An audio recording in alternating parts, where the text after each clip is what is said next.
sisters, today, this afternoon, it's not our intention to discuss religion. We're going to forget religion. If we bring up religion, we'll be in an argument. And the best way to keep away from arguments and differences, as I said earlier, put your religion at home, in the closet. Keep it between you and your God.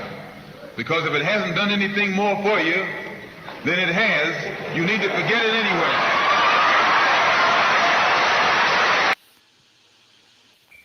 Corruption, impunity, and lack of accountability are responsible for Nigeria's underdevelopment. As citizens, we have a duty to report wrongdoings that endanger the well-being of the society. See something, say something, blow the whistle today. Report corruption and other wrongdoings confidently and anonymously.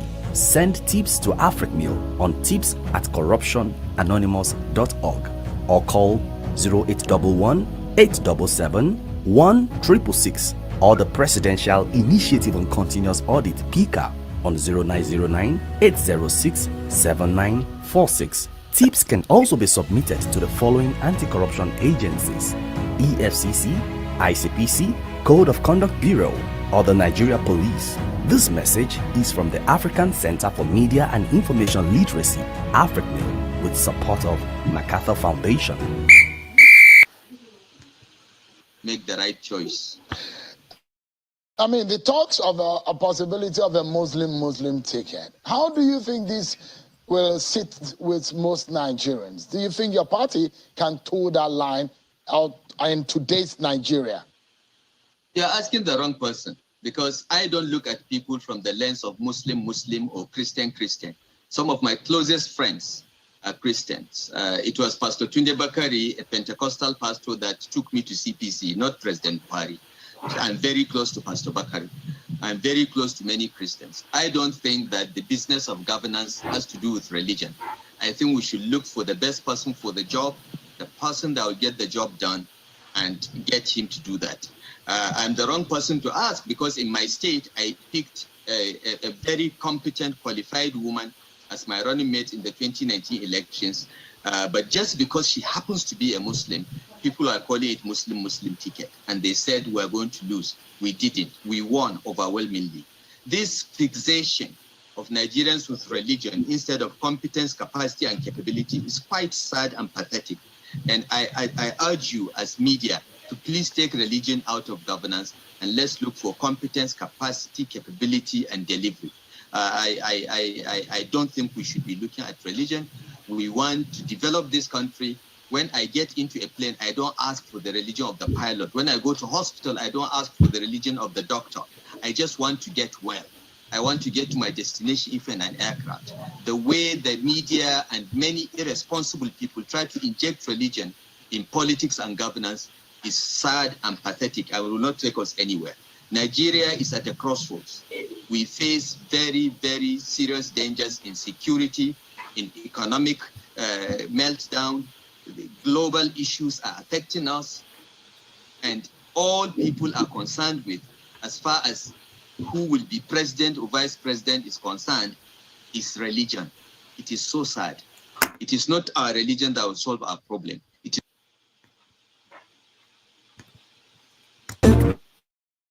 no shishi for bride. Make you play our part and we build this life. No shishi for bride. No shishi for bride. No shishi for bride. Nigeria go better. No shishi for bride. If I do my part and you do your part too. No shishi for bride. You talk and you talk, we all the talk.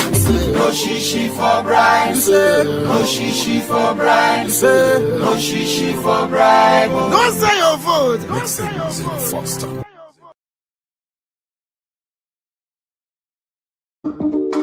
Touch not my anointed, God to talk and do my prophet no harm. Even if they anoint you well, or them no anoint you well, as far as you they call God Almighty. I don't get nothing with you. My uncle, the Reverend Father Matthew Arthurs, will die around October last year. So I get Reverend Father for family. Madam Baka, Peter Obi. Mbaka Biko, avoid Peter Obi. You say in this stingy, we all Nigeria, we know. You say in a give, we saying to Nigerians watching today that you will not. I will not, and I said it, I will never seek. I will not even, it's not in the dream. I've never done any day, and that will not call. To be vice president. I will not. How will it be? The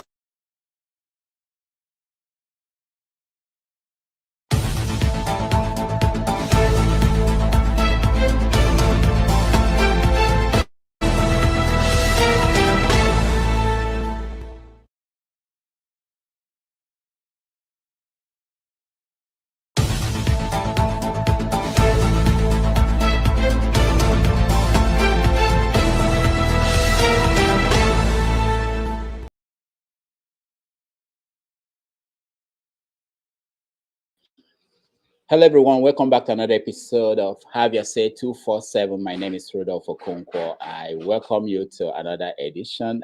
We are going to have fun. We're going to discuss Nigeria, the political environment. A lot of things are going on in Nigeria as we speak. There's an election happening in Ekiti State. They are electing a governor. And that's interesting, the dynamics and what's going on there. And of course, we this week we were inundated by stories about Peter Obi being stingy from Reverend Baka. We were also basically overwhelmed by people being nominated as vice presidential candidates of these politicians, but as a placeholder. So, which is interesting. I don't think this has happened before in our politics. So we are going to discuss all these things and so many other things. As always, this is your show. It's for you to have your say. And we are going to bring in our guests who are already in the studio to come in and we start a conversation. Now, the question for the day is really about Muslim ticket, which is what is holding a major political presidential candidate, Bola Tinubu, from picking his vice presidential candidate. He's consulting, and we are going to concentrate our conversation on that, but we can't ignore all the other issues going on across Nigeria. So let me bring in Dr. Wumi Akintide, who is from that area. He can tell us about what's happening in Ekiti State. Wumi, welcome to the show. Thank you very much, Rudolph. Yeah, so we are going to start with you, but I also want to bring in, we have our regulars and some new people who are joining us. Jonaba, welcome to the show. You have to unmute yourself, Jonaba. Dubem, welcome to the show. Thank you, Dr. Damages. Okay, and Ovia, welcome to the show. Thank you. Alexi, welcome to the show. Thank you, Dr. Damages. Ikolala, welcome to the show. Can you hear me? Thank you, everyone. Thanks for having me. Thank you, Mr. Rudolph, and good afternoon to everyone. Okay, Proudly Bia, welcome to the show. Hello, Dr. Damages, and hello, everyone. Hi, nice to see you. Okay, I will. If you want us to call you your real name, please, you can change the name on the screen so that we know your real name. But if you prefer the name you have, that's okay. Mr. Omori, welcome to the show. Thanks for having me, Rudolph. It's a delight to be here. Okay, please, can you turn on your camera, please? This is a TV show. If you want to be on screen, turn on your camera. Okay, I'm actually busy on the background. Maybe I'll have to come back. Okay, come back later. Yeah, I'm busy on the background. Maybe I have to come back. Okay, all right. So today is very busy and a lot of people. Our studio is full already. We have not even started. So we are going to roll over, turn people over. Like every 30 minutes, we tell people to leave and get new people to join us. So that they will participate. All right, let me start with you, Dr. Wumi Akintide, Ekiti State. What's going on today? Well, Ekiti State is very unpredictable right now because the last program I watched was a debate among the gubernatorial candidates. And even in that debate, the candidate for APC did not even show up. So, which means that I'm sure, and I know they are running a candidate, but he did not show up for the debate. Why? Why didn't he show up? I don't know. Because I was watching this debate from New York. So I didn't know exactly what happened. But the situation in Ekiti is very unpredictable. And why did I say that? I said that because, Dr. Kayode Fayemi, the governor, who at the latest hour decided to withdraw for Asiwaju Ahmed Tinubu. We later discovered that out of the 48 delegates from Ekiti that were supposed to go with him to Tinubu, we understand that only 5 of them went. So it means that what of the remaining 30-something? They went to Ujudu, Ujudu was supporting. So it is situation is very. Umi, are you there? Okay, I think we lost Dr. Akin today. What happened, everybody? Okay, good. I think we lost Dr. Akin today. We'll get him back and get his. He's from the neighboring Ondo states. So, all right, let's go. I want to hear your view, everybody. Oh, okay, he's coming back. So, where do I go to? John Abba. Okay, hold on, he's back. I'll get to everybody, but let me get Wumi. Let him lay out what's going on for us. So, Wumi, before we lost you, you were talking about the delegates and that some went with Ojodu to vote for, I guess, the vice president. Okay, all right. So exactly. Yeah, so but because now of that situation, yeah. Go ahead. Because of that situation, what happened? Because it's unpredictable. What is actually going on in Ekiti right now.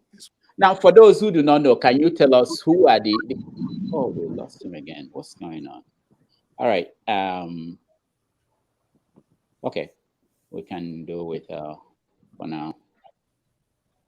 I'm sorry, guys. I don't know what's going on. Maybe Pantami is somewhere. All right. Let me go.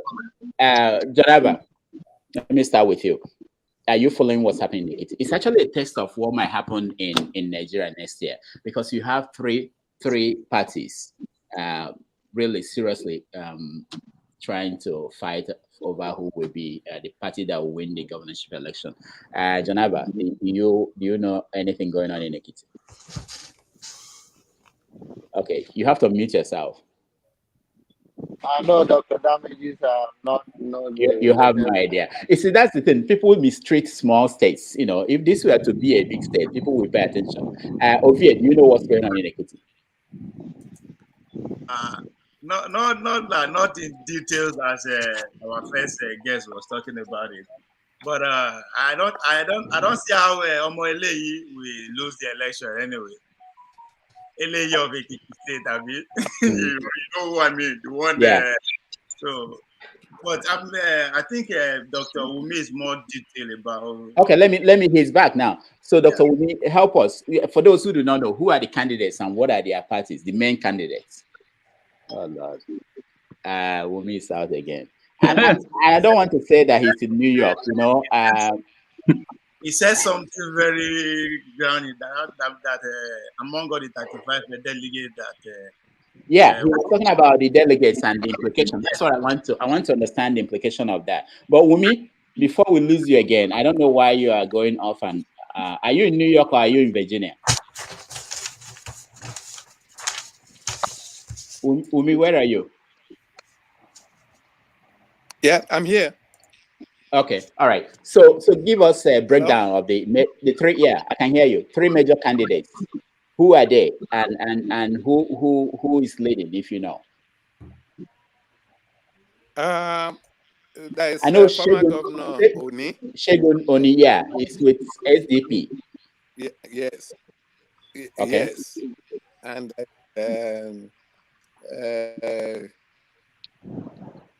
I think he appears to be the leading candidate, the leading personality right now, because the guy for APC did not show up at all.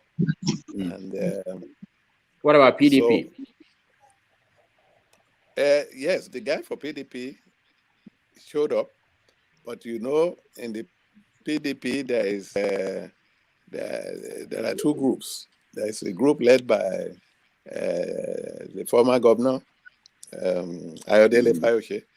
And I think the guy who appeared for the PDP is being supported by Ayodele Fayose. So, like I said, the situation is very dicey.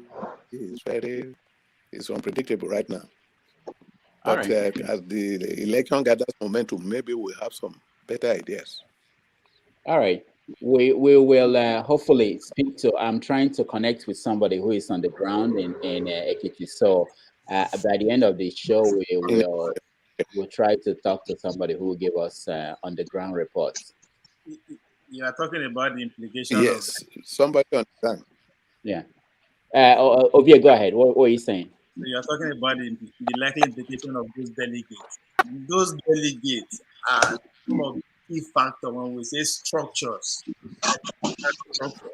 But then those delegates are leader of others some words, so they bring in block votes. So if they are not totally with you, that means there's a problem. You're having a problem. Then who are they with? So if Fayemi is claiming link him to 35 and only 5 actually paid loyalty to him, then those 5, who are they paying their loyalty to? Is it going to be the party or SDP?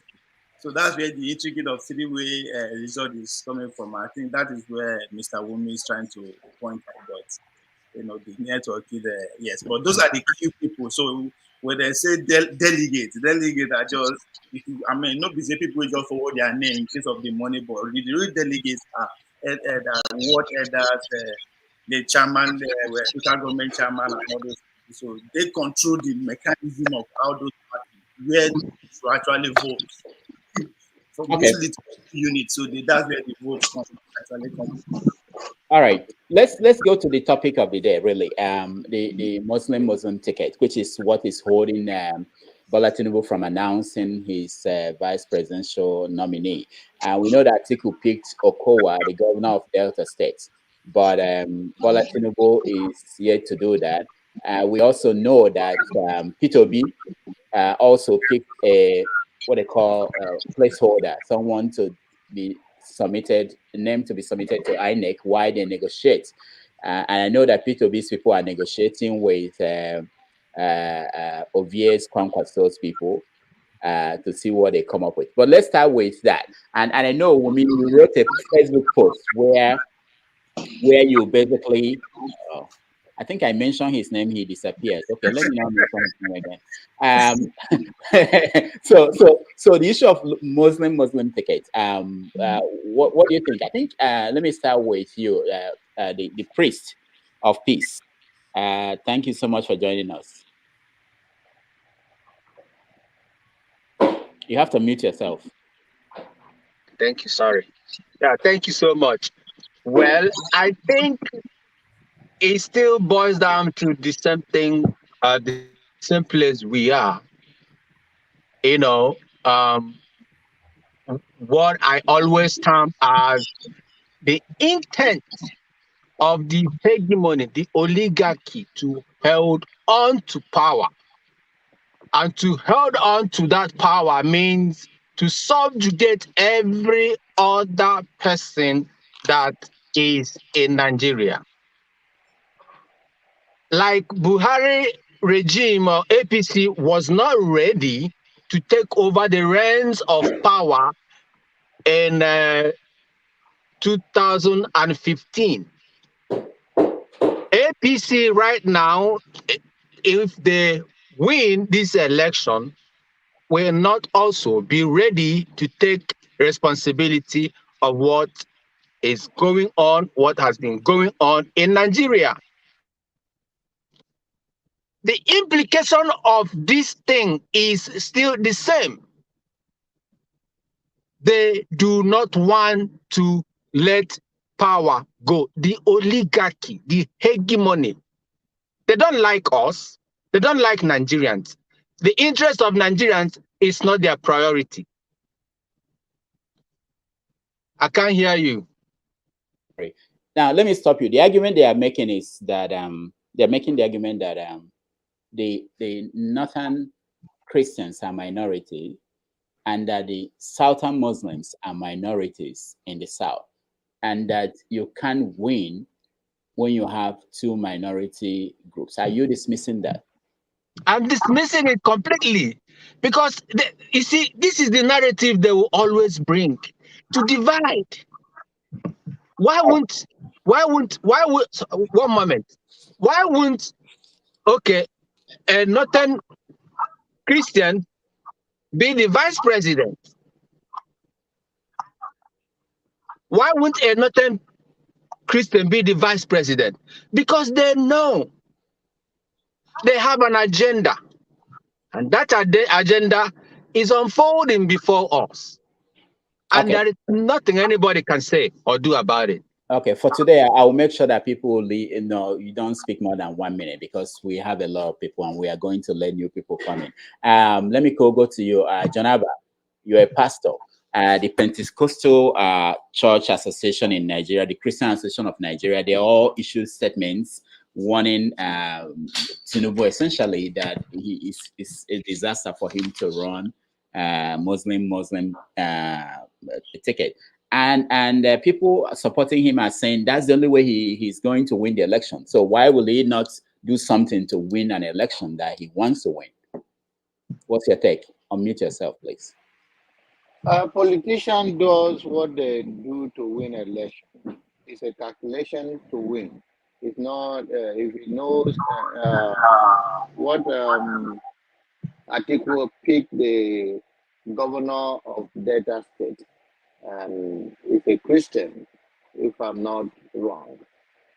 It's a calculation of the way they decide to run Nigeria. If it is where things are working and people are following the rule of laws and people have the interest of Nigeria in their heart, I don't mind whether it's Christian or Muslim. But it's just what politician does best is divide and control and find every way to win. So that's the reason for now. I will hold off, let other people talk.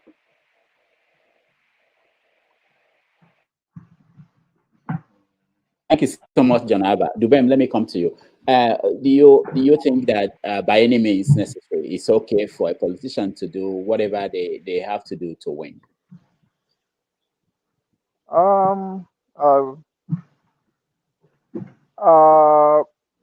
The answer is not quite straightforward, really, because whatever you have to do when you want to lead people, I don't know how that would sit with the people that you tend to lead. However, I personally, just like the previous speaker said, I wouldn't really care Muslim or Christian because by the end of the day, I don't think that religion plays any major role in our life back home aside from dividing us. But I think the level of insensitivity of that right now in Nigeria is really, really high. I don't even think that that would be something that anybody would be considering right now because there's a lot of fear. There's a lot of fear in the South, or some Christians believing that there is agenda to turn the country. Tinubu is not even that kind of Muslim. I don't think there are any Muslim from the South. It's like the Muslim that a lot of people fear. But the truth is, the country is so divided right now that it doesn't really matter to anybody. He is a Muslim. And if he knows what's good for him, I actually don't want to be Tinubu right now. I don't think he will have it easy anyway. If he goes for a Christian, he will lose a lot of Muslim votes in the north. If he goes for a Muslim, he will lose a lot of Christian votes. So he's in a really deep. I don't think they thought that one out properly before choosing him. So yeah, it will be a interesting one to watch. All right. Thank you, Ovie. Um, a few weeks ago, they basically dismissed that it's not a serious issue. But now it looks like it's a serious issue, and it's holding him from picking a vice president. And he should have been more than anybody else ready to pick a vice president now. So what is your take? I mean, I think what you see playing out here, just as you earlier stated, this is an unusual election. The numbers are not adding up for either of them. Numbers are not adding up.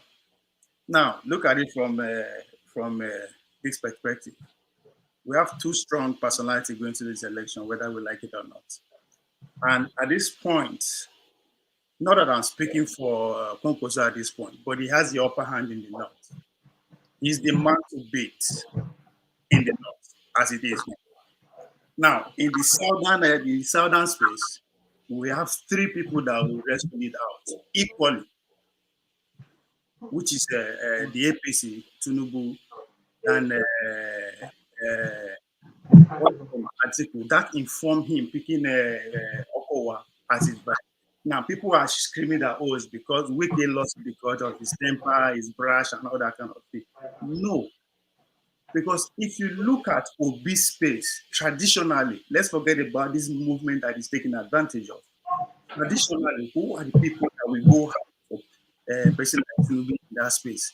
Are the women, Christian women.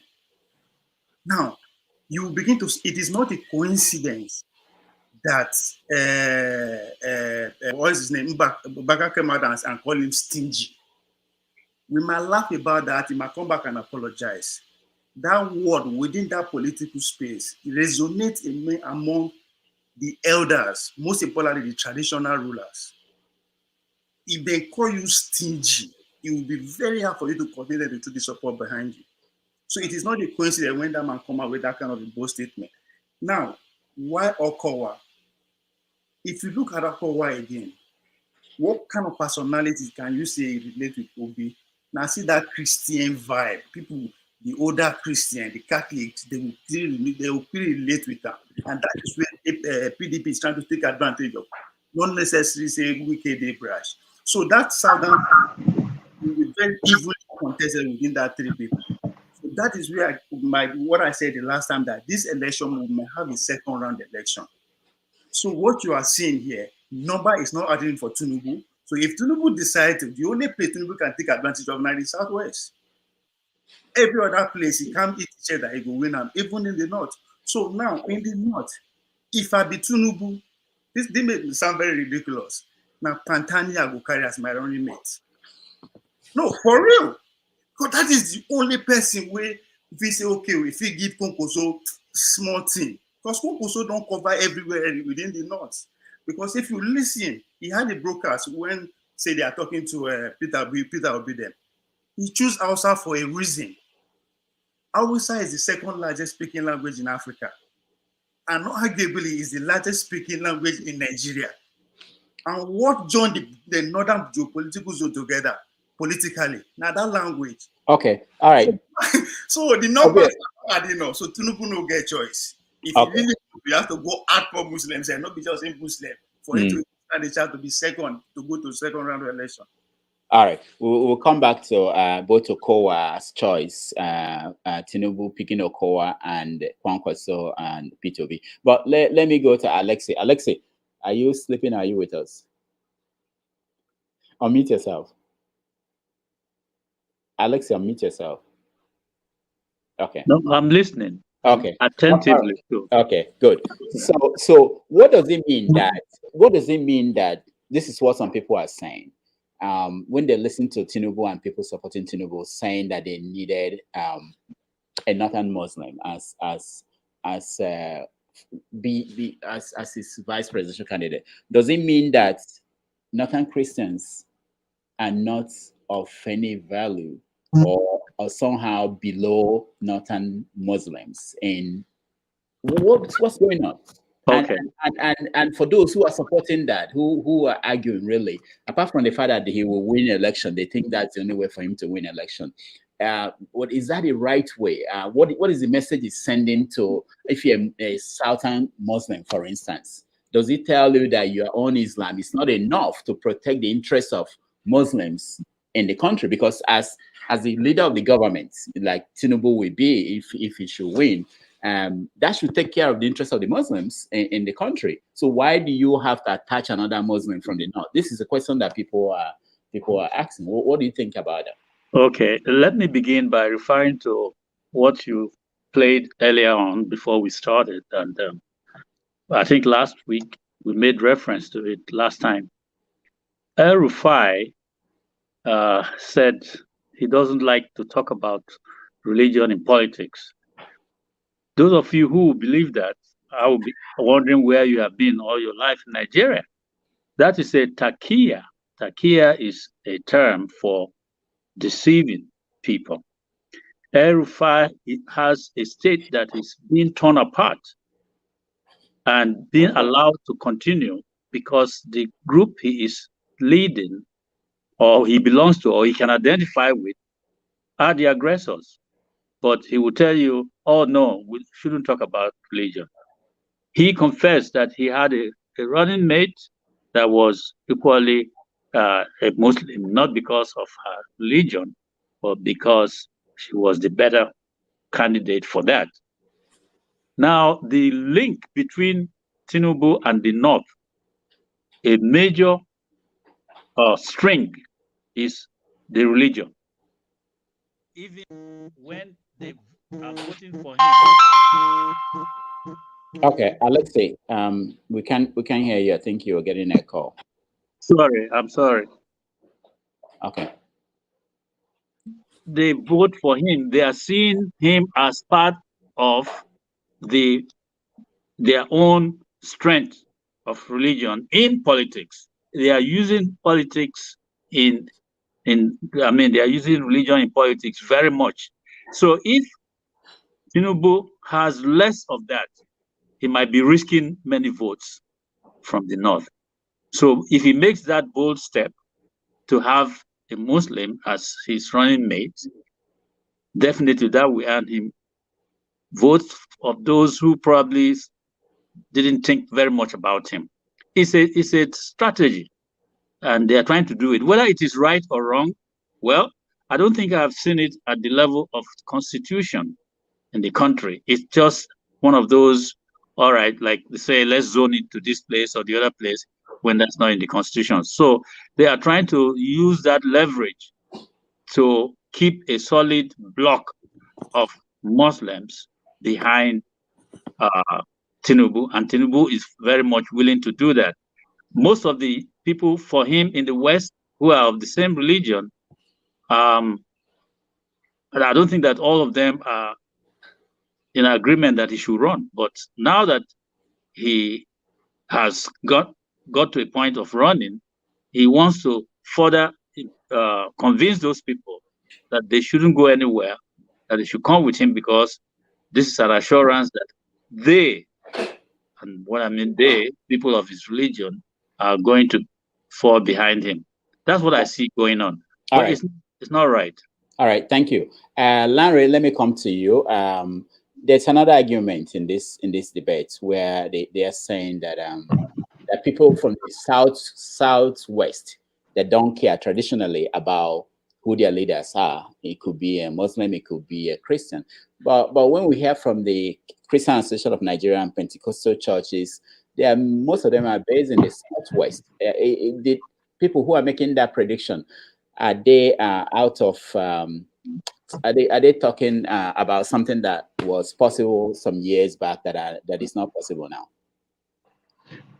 Well, I don't think that is even possible anytime.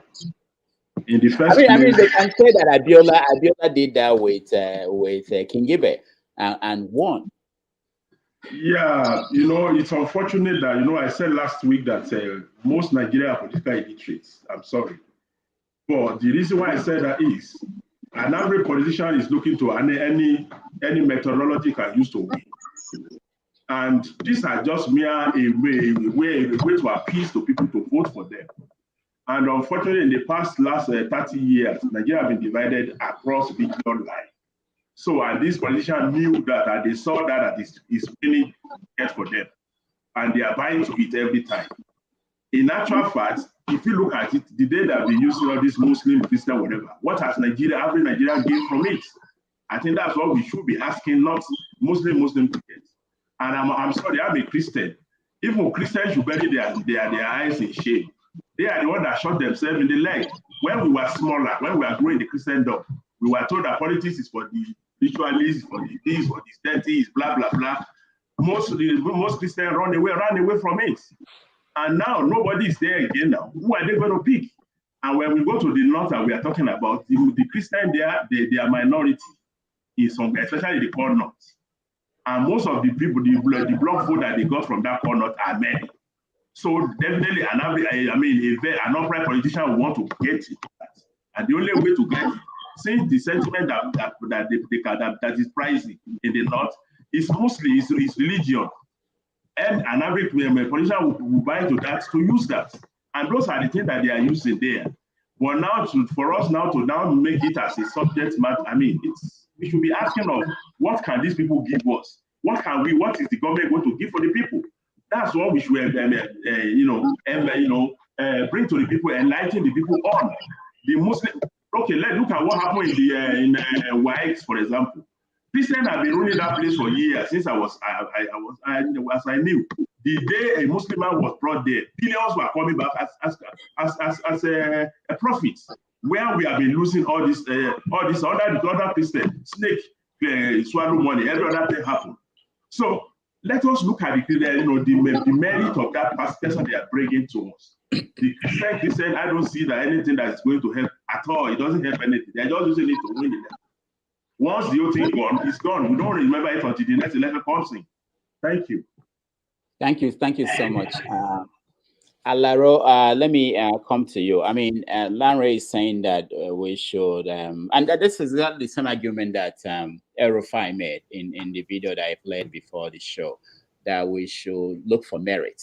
But in a situation where merit has not worked, we don't have that in place, people tend to fall back on seeing just that they are somebody from their own, either their religion or their ethnic group is in office, even if they don't get anything out of that. People in Katsina didn't get anything from Buhari in the last 7 years other than destruction. But they will be happy to vote for Buhari or somebody from their area than anybody else.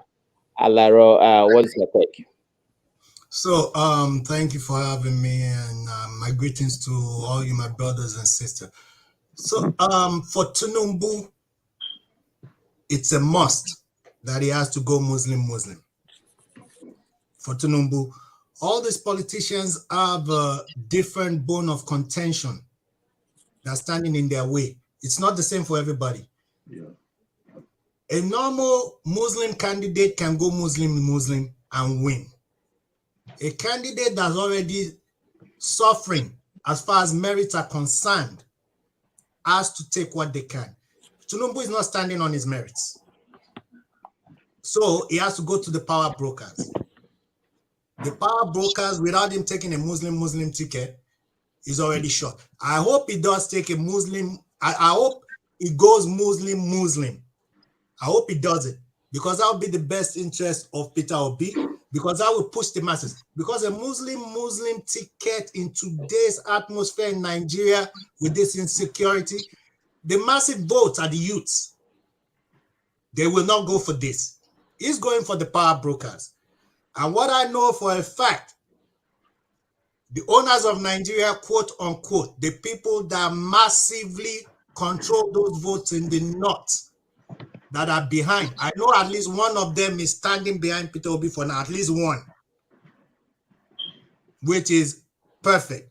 So it's when we talk about structure, who do you have that can talk to these people is very necessary, because we're now handling about the northern votes in order for us to come forward. Okay. So who do you have that can talk to them for them to use that structure in your benefit? The only thing Tinubu has is to put somebody in there that they feel they're controlling his regime, so to say. So he has to go that route. Either way, if it doesn't, it dies. If it does, it dies from the youth. So there's no win for Tinubu. That's what I have to say to this. I'll let it go so I don't speak too long, so somebody else can speak, and I'll come in later. Thank you very much. All right, thank you. Proudly, Beer. I'm sorry that I have to give you this angle to the story. There's a new angle I heard about. It says that the wife of Tinubu is a Christian, is a prophet or pastor, so that should count for something, and that with that you shouldn't worry about picking a Muslim vice presidential candidate. What's your take on this subject? Hi, hello, Dr. Damages, and hello, everyone else. For me, in Nigeria, do women really have a voice in politics, or is it just because of a political disposition to get into power to win more votes? We women, we don't accept to be used in such manner. If we cannot be voted, properly into offices, why would Tinubu's wife's church really matter? To me as a woman, I disagree that whether she's a Muslim or a Christian, she's not Tinubu. Even though she's Mrs. Tinubu, she's not going to be the one in power controlling the business political affair of Nigeria. So that is a discredit and to the politics of Nigeria being played in such a low manner, using the women as bargaining chips. I do not accept that. Yeah, but will you care if Tinubu should pick a Muslim as a vice president? Do you care about that part? Nigeria's political space is a shamble, with the fact that the law, the structure of the law that is supposed to govern Nigeria politically in a positive way is nil. Religion should not in any way be in play in the actual real world. But unfortunately, the political space in Nigeria has been diminished to this religious sentiment that certain groups of people are using it to their own advantage. They don't even, the oligarchs and whosoever that want to rule forever don't really care about their people. In the north, they really, it's a selfish thing to keep getting richer and richer, and that discrepancy between the rich and the poor continues to widen. So is Tinubu not Muslim enough to become the president, and then let them go for a Christian vice? It would be fair if they want to, look at it that way. So if, say, for example, Osibanjo was the one that won it as a Christian. So what could have happened if he wanted to choose a Christian from the north? So would heads roll? So it's not, to me, it's nonsense. He should choose a Christian. But if he goes for Muslim, with the way things are happening in Nigeria, I think it's not good. He's not going to rule Nigeria, I believe. He seems powerful now. People think his money will speak for him when he gets in power eventually. But when he gets there are people, the candidate they are going to choose as the vice will be much more stronger than Tinubu if he ever wins. That's my contribution. Thank you. Dr. Damages. All right, thank you so much. Yeah. Dr. Damages, one second, I'm not interrupting you. I want you to know that the Northern Muslim does not consider the Western Muslim as equal Muslim. That's all I want to tell you. And that's why Tinubu is leaning towards picking a Muslim. Because if he's a Christian for that reason, he may not get the Northern vote. So Tinubu is a Christian. You know what is called Christian? No. What is that? Islam is he married to a Christian woman, he sleep with a Christian woman, then he's also a Christian. Now he's a Christian Muslim, so he called Christian. Oh, okay. All right. All right, that's interesting. Ikolala. Okay, yeah. Hi, welcome to the show. Alexa, I'll come to you. Let me make sure that we get everybody to air in. Go ahead. So what is your take on this subject? Right. Thank you for having me, Rudolph Okonkwo, but everybody calls it Dr. Damages. I wonder where that name came from. Oh, how many things have you damaged? Okay. straight to the topic at hand. I just made a few observations in this topic. The first person that spoke, priest of peace, talked about the oligarch, how they are planning this Muslim ticket, Christian Muslim Christian ticket, or Christian ticket. And I was wondering to myself, it seems whatever happens, wherever way our political system goes, we blame it on this oligarch. Even if nothing happens, it's the oligarch. If something happens, it's the oligarch. I think we are giving these oligarchs more power than they even have. Because let's be very honest. We are only talking about Muslim ticket or Christian ticket or Muslim Christian ticket because the bodies that should have done their job in doing their best to educate Nigerians on what really matters have failed. We only wait till election comes. Then everybody is like an antenna, waiting to see who their candidate is to win. But the civil rights, the civil service, INEC, whatever body it is, should speak to the problem of the Nigerian, where an average Nigerian, whether he's a Muslim, whether he's a Christian, whether he's a Hindu, whether he's whatever religion, because one thing cuts across: poverty. So an average Nigerian finds it hard to believe you when you come every 4 years. Imagine if he sees you every day, telling him you're not for anybody, telling him, look, this is your problem, poverty. How do you solve it? How do you go about it? Then he starts understanding what you mean by merit, because then he can see clearly. But now imagine us sitting here discussing Muslim ticket, Christian. Don't you think it's a waste of time? All right. Because they have placed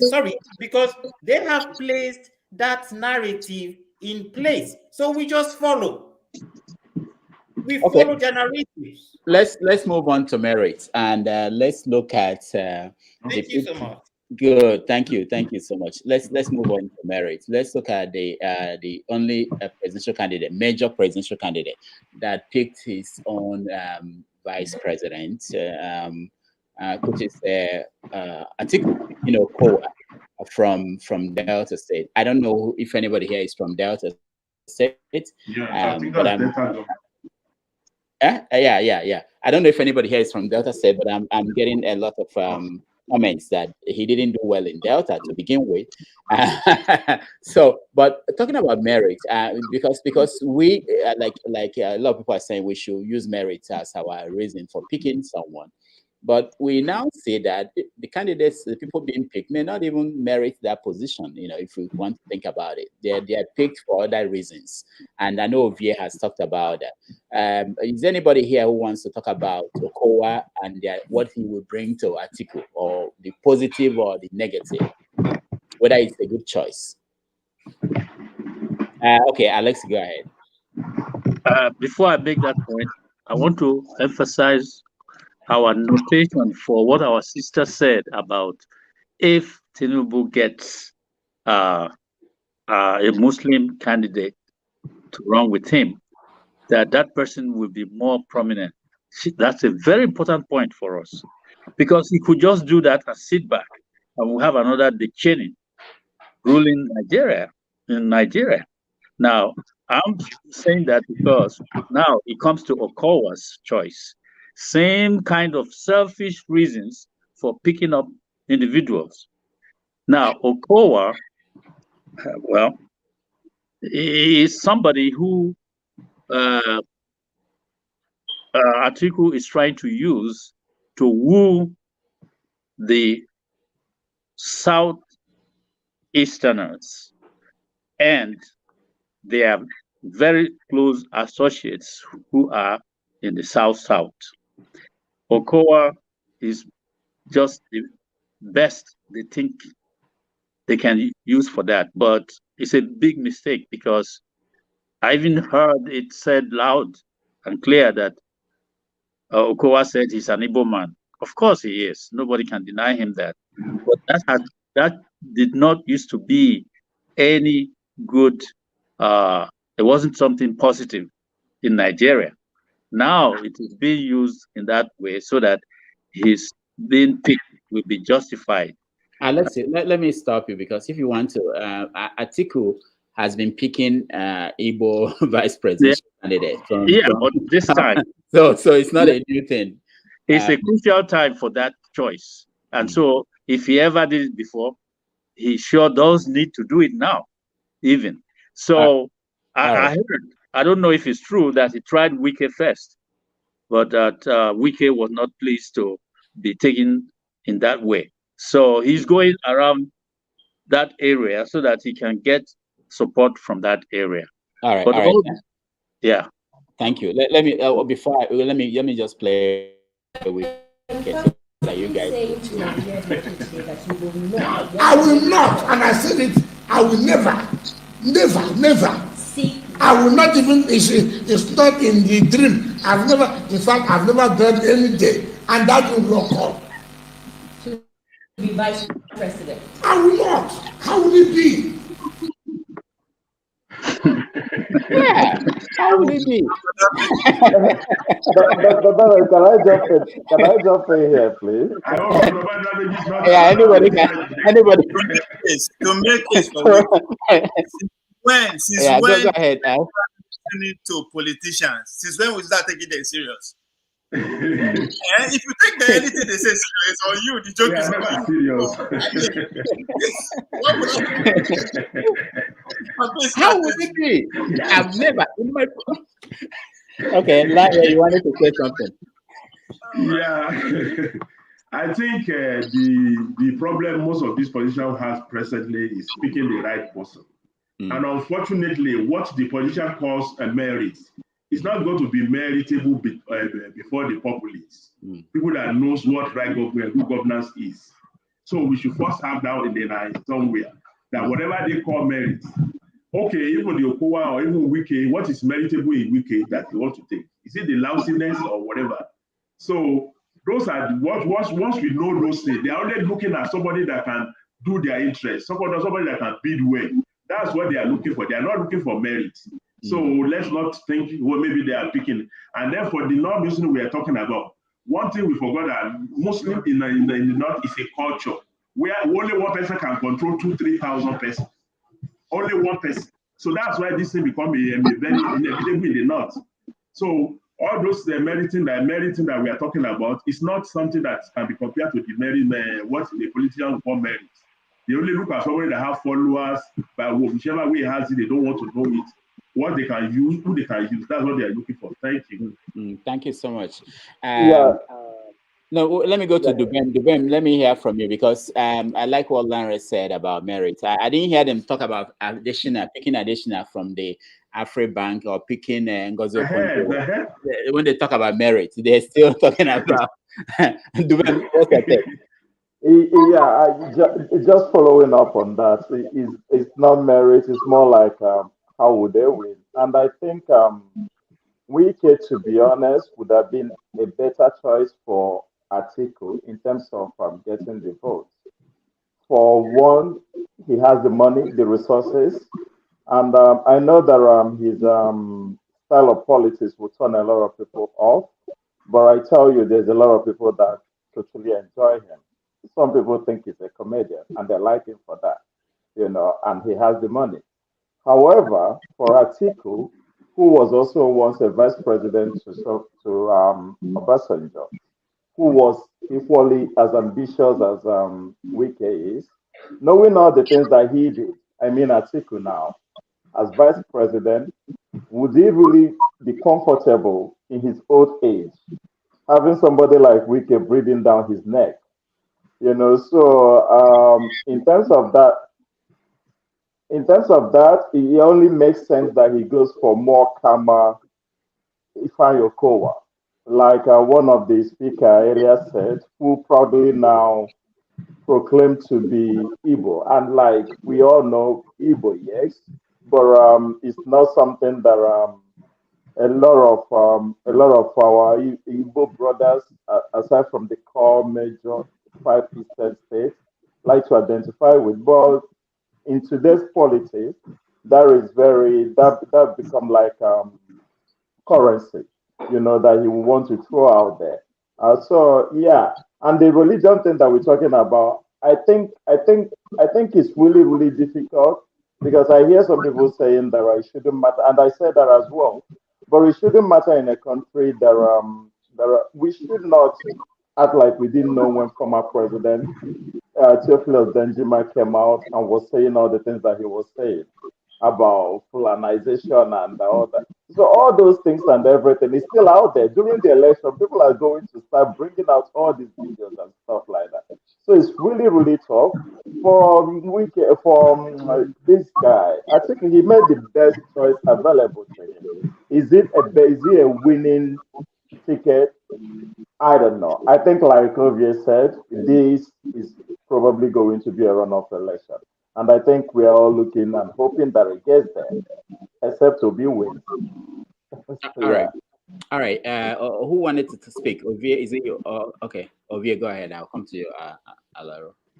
I think, there's so many ways you can also look at this. But looking at it from an article perspective, he's a non-capitalist. He's a pretty much a virtual capitalist. So him bringing somebody who is more politically savvy makes more sense to him. And again, look at ambitious wife. Okwadon seems like a threat to him. Again, even among the Okwa speech, he said it's a breeze between him and the youth. One can argue against that, but you can make this for that the state as a whole, these people control the sports sector in Nigeria from the performance, from the field performance to the administrative level for about almost 10 years now. So you can also give him that. But again, what people are not also putting into consideration, when I keep saying that there's a correlation between campaign money and electability. These people then get the money. They are equally as rich as the wicked, but they don't make noise. They only make noise because they are very focused. If you look at as young as that state is, if you want to talk about the political family there led by Ibori, you will give them credit. From the onset, they hit ground running via Ibori at the number one seat that they have. Because they know they have what it takes. If we are contribute this much to the federation, it's not fair enough we take a shot at the number one seat, regardless of our numbers. And they started doing that. Even though Obasanjo said that from afar and decided to take it to real. But that political family, see, hey, is strong. The transition, gradually. And today, they are not just occupying a very major political vice president.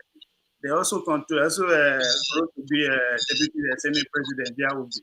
So you give them that credit. So if you see the strategy from that page, you know that this man or the guy himself is ready. Again, look at this assignment that they give out within the party. He was the chairman of the last governors. The last primary in Port Harcourt, the one they had in 2019. He chaired the where we and his team got it wrong, which is the bar. They don't get money to spend. It was very obvious. It was loud. So that's where they say, okay, we said it's our time to get it. So everything actually worked to his favor. And I'm very quiet guy, nobody know him. He fit into that position that he's been called for. Now, the one they just like our star boy. He was very humble. I think Okowa will do the same thing. He's not going to do better than he will be very humble. So they see all these things now, it's them together. And going by what Bia and Mr. Alex are saying about who they control. As if we have a choice. I keep saying it's not about us. All these men, where would they talk so? They were presented before us. If they give me and you the power, we will never know themselves. But either way you follow them, they will see people did behind the scenes to control everything. And we not just the act according to us, just like the man, Mr. Ikola, they give us what we talk about it. That's how the world works. That's how the world works. Now then they control everything now. If you want to switch this conversation now, I believe the network will go up. what you want to do. So, I mean, it is sad. I'm not saying it's the right way, but we they learn. We are still learning the rules. Okay. Probably be a buyer. Tell me your real name. Please call me Bia. Bia. Okay, Bia. Okay, Bia. Okay, go Yeah. ahead. Okay. I disagree over here because I believe you said they merit it. What do they merit? In Nigeria, are they practicing meritocracy in politics? It's not. It's about who knows who and the series and chains of corruptions. It's like the bullion van, keeps coming in and out, cash machines in houses, from generation to generation, they don't want to leave power. So they don't merit nothing. And it's not how politics is played in other parts of the world, even in other parts of Africa. So we should learn from our neighbors that are at least trying their best to practice the real democracy, starting from having a good structural laws that would benefit, every department that should help the poor to grow, or the people of Nigeria. They are in power not for Nigerians, but for themselves. You say we are voting them in. How? What is the electoral choosing processes? Now they are going to use this electrical whatever. They are still going to rig it before our eyes, and then what are we going to do? All right.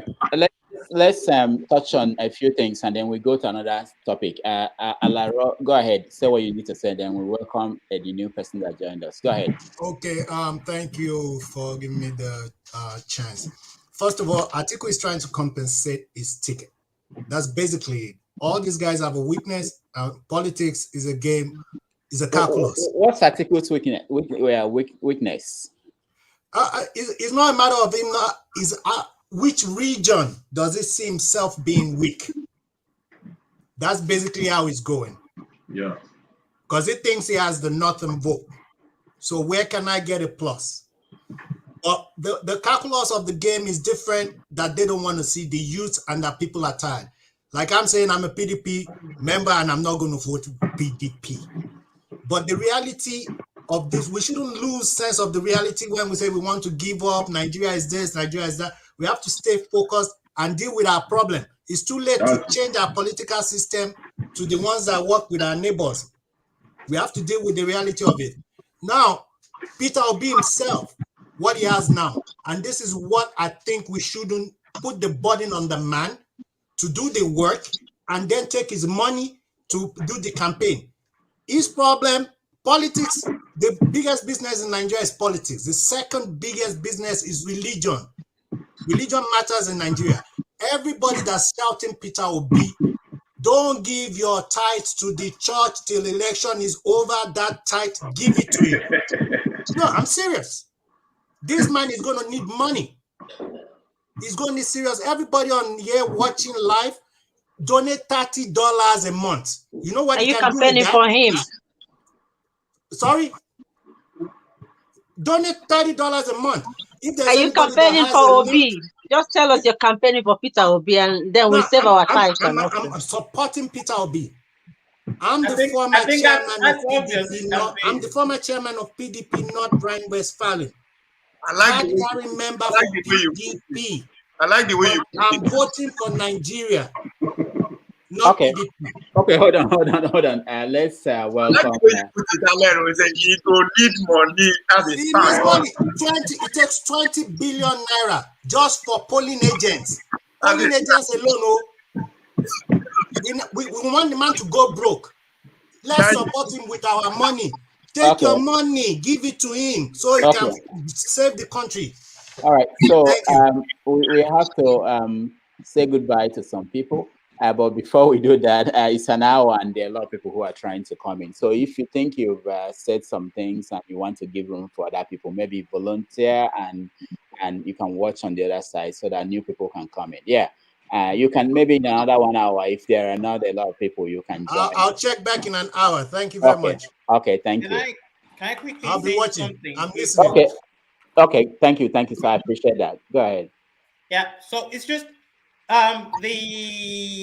what I was putting forward before. I think we should also take into cognizance the fact that if someone said sometime last week, we're always looking for saviors. You know, Peter Obi is here now, Kokwanzo is here now, Atiku is here now. We are always, Tinubu is here. We are always looking for saviors. But if we are our own savior, the point now is, if I hope not. You see the man there, he's strongly campaigning for Peter Obi. That is for sure.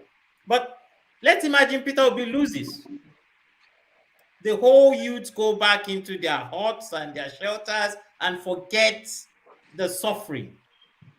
But they don't carry it forward, whereby they take it upon themselves. Okay, we've lost this year. There's going to be another 4 years. So let's start working hard towards next 4 years and enlighten our people. Let the man in Sokoto knows that his problem is the same thing with that man in Lagos. Let the man in Lagos know that his problem, which is poverty, is the same thing with that man in somewhere in the Far East, in Imo State. But everybody goes to sleep. But the fact is, we come here, we blame these people, these politicians, but they don't go to sleep. They start thinking this Tinubu is working hard now. He's everywhere. Well, he started a long time ago. All right, thank you. This is what the OVA meant by their merit. So thank you. Thank you. I appreciate that. Alex, you wanted to say something? Yeah, I would like to give room to another person and maybe come back later. But before that, let me just say this. People, I will continue to say, let's not take this election as something, let us try, because we are at a very critical point in the history of this country. Some people are being killed as we are talking here and laughing, and it's happening every day, and nobody's talking. Only 2 people, 2 journalists were killed in Brazil just the other day, and it was news for the whole world. Every day, the people in the Southeast are being killed, and the rest of us look the other way. We are not saying anything. And we are still proposing having these killers in power and in position for the next term after the election, 4 years more. I want to assure every one of you and every Nigerian that the people in the Southeast are determined. Singapore was part of Malaysia. Today, Malaysia is doing well. Singapore is doing well. Some of the countries in Soviet Union that split out of Soviet Union are doing well. Soviet Union is doing its own thing well in its own way. We cannot continue with this very dangerous diversity that is killing some people. The blood that is being shed is just too much. We all can be happy if we settle this separation thing of Nigeria instead of, okay, look at religion first, from religion to region, from region to zone, from zone to tribe, from tribe to local governments where they have PDP or they have APC. We are dying in this thing called Nigeria. I vote for Biafra. I vote for Oduduwa. I vote for Arewa. And I have friends, I have relatives in all these places. Let us move apart and take care of ourselves. We will all be happy in the end. Thank you. Thank you so much. All right. So hold on. Somebody was raising. Who wants to speak? I want to welcome the people that just jumped. Larry, go ahead. Well, it's just unfortunate the way we are taking all this matter. Even if Nigeria is to be divided, there are proper way we can do it. We can even do it politically. Even personally, I know Nigeria is not serious politically. People are not serious politically in Nigeria. All these noises that people make around. Why don't you sponsor a candidate that will beat your this thing in the house? Why don't you put it there? Since we have been clamoring for different thing or the other, nobody has stand up in the House of Representatives or in the Senate and raise that point. That shows we are not serious. Killing ourselves does not amount to anything. They will, at the end of the day, put it to tribal clashes, that's this thing, the other. They will have a remedy for it. But if really we are serious, let's go the way the thing was propagated in the first place. It was if they all come together and they start something, then we all go to the house. That is one thing. And by told me, even this thing that the election that is coming, if Nigeria will still continue, we are there's nothing for us to do ourselves. More than 80% of people in Nigeria, they don't buy to all those things. That means if we are still far from it. The only thing and the best we can do, let us sponsor people that will go to the House of Assembly, even in the local House, in the State House of Assembly. Let them start making all those laws. That will tell that people are serious that they want this thing done. And as my sister said that there is no law in Nigeria, there is law in Nigeria. We Nigeria are the one that put the law aside, that do not allow the law to work. Many of us, you go to local government to go and do certain things now. You don't wait for the time. You want to do it rush and get out of the place. You are afraid to destroy the law. We encourage all these things that are happening in Nigeria. So let's not just present that we are all saints. So Nigerians are the problems of Nigerians. Not even the politicians, they have less. The problem the civil servants are doing in Nigeria, well, Nigeria never talk about it. Somebody that says in Europe, if you start a job, by the age of 65 or 68, you are going to go out of that job. A Nigerian man that started when he's about to 65, he's going to reduce the year by 10 years. Nigeria is not saying anything about it. We said there's no work in Nigeria. Those are the things they block. Other people supposed to take that job that is blocking. They have allocation to do certain things. They put the share is there. So it's not only the politicians that are problem. Even the worst one is the civil servants in Nigeria. So we need to face it one by one, and we need to let our people know. They are just still buying on the basis that majority are still ignorant. By the time people know where this thing will work itself out. God bless you. I will try back in one. Thank you. Okay, thank you so much, Larry. We appreciate that. Hold on. Let me see. Who wants to speak? Yeah. Who? I'll speak. Okay, go ahead. So, I see a lot of. No, I've not welcomed you. No, wait. I wanted to know whether the old people are the people who have been. Okay, all right. Come on. Okay, welcome to the show. Yeah, thanks. I've been watching you guys for a few days now. But I see a lot of sentiments. Like everybody's sentimental, like emotional, and all what. It's fine. It's our country, but we need to get back to the basics. Democracy is simply a popularity contest. So before you have to get in first before you govern. So all this Muslim, Christian, you have to be. As a politician, it's a strategic game. It's a game of numbers. It's a game of winning. So put in a Southern Muslim that's a minority, and also Yoruba. I'm Yoruba, by the way, married to another tribe. So I'm full Nigerian. Someone that's a minority position, you want to put him at a point of disadvantage by putting a Northern Christian. How does he implement his vision? He's not going to win. So, and when you think about, we've been having Muslim Christian ticket for, well, has he helped any situation? Has he helped anybody's situation? So take the sentiments aside and look at like the individual candidates. I get the passion for Obi, but when people say there's no structure, there's actually no structure, because even if God just uses a magic wand and puts Obi there, like, okay, Obi is your president, then you have to contend with the House of Reps, the Senate, the state executives that can sue him on anything. He can't govern by fiat. So let's just get real. We have a democracy. We're adopting the American system. They're constrained within that system. So, like, you can support Obi is fine. I like that because you can use that to build a third party. I just don't think there's any realistic potential in 2023, frankly, because even if you impose him there, they will get him out in no time and won't be able to implement a single policy. Guys, here's what I think is more like the least of the evils, and that's just the reality. So there's nothing we can do about it, unfortunately. It's just you have to pick the least of the two evils. And hang on.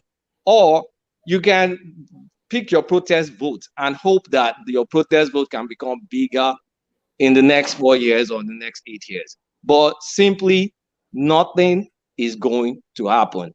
We have two realistic candidates, Atiku or Tinubu. Both of them are going to play their strategic game, and one of them is going to win. If Atiku wins, he has good plans on paper, but my problem with him is I don't trust the guy. Tinubu performed well in Lagos, but the guy, I don't know if he has Parkinson's or I don't know. His health is in question. But those are the people that represent us. Don't think Nigeria as us are just us, the educated ones, yammering on the internet. Okay. The numbers in Nigeria are the millions you don't see. Just look at the pictures of Ekiti. So all this echo chamber stuff is nice. It's cool. We kind of like feel good. I'm going to do, but it doesn't count. Okay. Bottom line. All right. All right. Thank you. Stand by. Can I ask a question, please? Yeah, you can ask me a question. Right, Mr. Kulata. Nice meeting you. Right, there are two questions I have. What is the criteria for choosing the list of two evils? That's one question. And the second question is this: why is it that when we see a prospect, when we see what our people, whether they are on social media or down earth media or Pluto media, we raise to them all the obstacles? Then we give those that they don't want. We put their chances in front of them. Then, Mr. Kulata, but that comes to my second question. And we that put up all these obstacles, part of the problem? All right, let me answer. What's the criteria of picking the list of three evils? That's where you bring what are the issues important to you. For me, the number one problem I see in that country is extremely low revenues. Number two is the security issues. For the long-term fix, number three is education. So most of Nigerians can be like people like us that can think and can reason. Those are like the three main things. So I have to look at who can work within that corrupt system, because that corrupt system is not changing. There's corruption in almost every country. It's just what are the guardrails around it. But the Nigerian system, there's nobody that can come in and disrupt that system. There's no structure. There's no, I don't know how, when I say there's no structure, the structure that exists is to kind of perpetuate the nonsense that we've been having. So is who can perform within that corrupt structure. That's, so it's up to you, the issues that are important to you. Number two, like, I don't want to sound like I'm being like pessimistic, but just think about it. We have like an American system. Think about putting someone from the Green Party to come and now start implementing green laws in a Congress full of Republicans and Democrats. Do you think any single thing will pass? Okay, thank you. Let me go. Can I respond to Kulakat? Okay, respond to him. Yeah. Kulakat, I think your criteria of choosing the less evil, you might be right, but you are getting the communication wrong.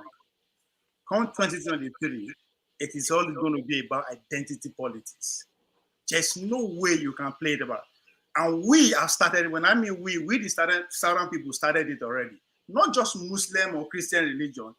The core, the union, the foundation of our union is at stake come 2023. Who is going to preserve that union? I am so glad when you are comparing Nigeria to that America, you are spot on. But go back to 1860, the election that changed America for what it is today, where states get all their independence. The election that brought Abraham Lincoln, that party, the Republican Party, was formed 1856, 1854. 6 years later, they produced that president. How did it go? It went 4 ways. And mind you, Lincoln did not get one single vote from the southern states who wants to go their separate way. Matter of fact, most of the polling points did not even carry his picture. But guess what? He still ended up winning. America was 36 to 34 states as at that time, just like Nigeria. And how was America divided then? It was divided about the North and the South. The North claimed the Union. There were 19 states. All right, let me just make my last contribution because I know there are many people waiting. It is going to be identity politics. Is Nigeria 101. Good. Peter Obi is going to cannibalize PDP votes in the southeast. 100%. Tinubu is going to take the southwest. The game is going to be north central, northwest. Kwakwanso will make a significant impact. Atiku has never won the northeast before, mind you. Go and check. He's never won the northeast before. There's not going to be a clear winner. So there's not going to be a clear winner. There's probably going to be a runoff, and it's still going to be PDP and APC, and we have to deal with it because let me tell you one thing: we don't have a revolutionary candidate because this same Peter Obi everybody is talking about a month or an half ago, it was still in PDP. So topic I will be focused on people. So who came and changed the political honestly, wait. I don't know much. I don't know much about Kwakwan. So apart from the fact that he governed Kano, he has some followers in Kano. He's just a local guy, in my opinion. But I'm just getting real, guy. You can continue. I've said enough. Yeah. Let's not take space. Yes, go ahead. I wanted probably to answer. I think you have something to say. There's something you wanted to say to him. Do you? No, I was going to respond to OVA. Oh, OVA. Partially disagreeing with we follow the American kind of politics. We in paper, but in action we don't. OVA. If you look at it really critically, we're playing the opposite of it. So it's no politics. Well, it's yes on paper. It's a zoo, you know. I will call it. Thank you. All right. Thanks for giving that answer. I mean, that actually explained what I was going to come up with. Okay, thank you. Let's introduce new people who joined us. James, thank you so much for joining us. You can unmute yourself, James. Thank you. If you don't mind, you tell us where you're joining us from. Yeah, my name is James. I'm in Coppell in Dallas County, Texas. Oh, Texas. Okay. Welcome. Ejikeme Ibe, welcome to the show. Hello, everyone. Great show as usual. Rudolph, thank you for letting me in. I was hanging on for a bit before. I know. Where are you joining us from? I'm joining in from Swindon in the UK, Wales, in the county of Wiltshire. Yeah. Okay. All right. Joe, welcome to the show. Thank you for having me. I'm joining from Canada. Okay, Canada. Okay. Thank you. All right. So we want to hear. Oh, Vince, Vin Maxwell. Thank you so much for joining us. Thank you so much, Rudolph, and I'm glad to be here. I am, coming to you from Accra, Ghana. Yeah, I know. Welcome to the show. So let's get to opinion of our new people who just joined us. Let me start with you, Vin. So you're watching Nigeria. I know you lived in Nigeria. You were a former army officer, and what have you seen? We've not seen you in a few weeks now. What is your take on the dynamics of this election? Yes, thank you so much, and I am very glad to be here. I am very, very pessimistic about Nigeria and the system of democracy Nigeria practices. It's not going to yield anything until Nigerians get their acts together. I would tell you from my own point of view and where I was from 1991 to 2004 when I left the active service. I would tell you that the constitution you run in Nigeria, there is nobody that will ever operate Nigeria and deliver the dividends of democracy to the common man in Nigeria with that kind of foundation. Even if you allow Peter Obi to come there with all the nuances, with all his, let me say, his economic and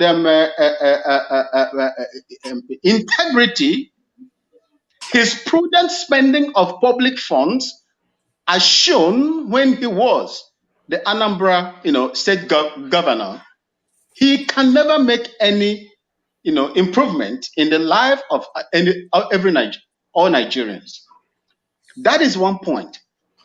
The constitution, the military gave that constitution to the Nigerian people. You did not write that constitution. Why are you operating on a constitution that you didn't write? That the people did not come together and voice out how they should live in that particular space called Nigeria. And look, I will tell you all today that Nigeria is like a tomb inside, decorated with Italian marbles or whatever you can call it, but inside it is a rotten carcass inside there. No matter how you decorate it outside, inside is horrible. And that inside is what is killing Nigeria. I am very, very concerned because my mother is from Abia State and my dad is from Upper East of this country, Ghana. And I had the opportunity to serve in that army, and I know what we went through in that place. You see, the system you practice, no matter whatever solution that we prefer here today, if you don't work on your constitution, you are going nowhere. You will see other African countries coming and going after you. They will leave you behind because the constitution you have, that foundation, makes you retrogressive. That is how I put it. Thank you, sir. All right, thank you so much. James, your take. We've been talking about Muslim tickets, the election in Ekiti, Fadam Baka and P2B. That's another topic we've not touched. Pick anyone and go on. Thank you for having me, Rudolph. So many people spoke well about so many things. I'm optimistic about Nigeria. Let me start from there. We all know that the constitution is fraudulent. We know what Abacha did, and it was to favor certain sector of the country. So we need to do something about that. I agree with the last speaker. However, based on what we have right now, we can't just manufacture that constitution right now as we speak. But based on what we have as we are doing these elections, I'm from Ekiti, and the election is going on. Oh, yeah, very good, very good. Want to hear from you. And the APC, the PDP, they are divided in that region. So there's other parties like ADP, Action Democratic Party. There's a lady that is going to be a governor with an Israeli husband. So there are so many things we can't really say what will happen, the outcome now. My sister is one of the people that are actually moving in that new party called ADP. I'm an APC man before I left the country, but right now I don't even know where I belong. I just want to belong to whoever can run Nigeria well. Anyway, so back to Osinbajo, Tinubu. Are we still talking about Osinbajo? Okay, let me say. We moved on. I have in mind. We are carrying ECOWAS passports right now, right? So we're supposed to. They told us in school in those days that there should be freedom of movement of goods and services within the ECOWAS sub-region. Now, so if we operate as regions, we are living at a larger context. Nigeria breaking up, it's a good thing if it breaks up. It's a good thing if it stays. We can run it well. We have a common enemy. I won't mention the name. A particular tribe tries to dominate. They dominate. They put Tinubu there, a Muslim. Why are we talking about even Muslim, Christian thing? The Muslim have had their 8 years of rulership through Buhari. We should have a Christian. So what we have at Tinubu and Atiku right now is nonsense. As I said, no, but that's what we have. We have to choose between those two evils, as someone said. So, Atiku, are you saying that there is no chance for a third force?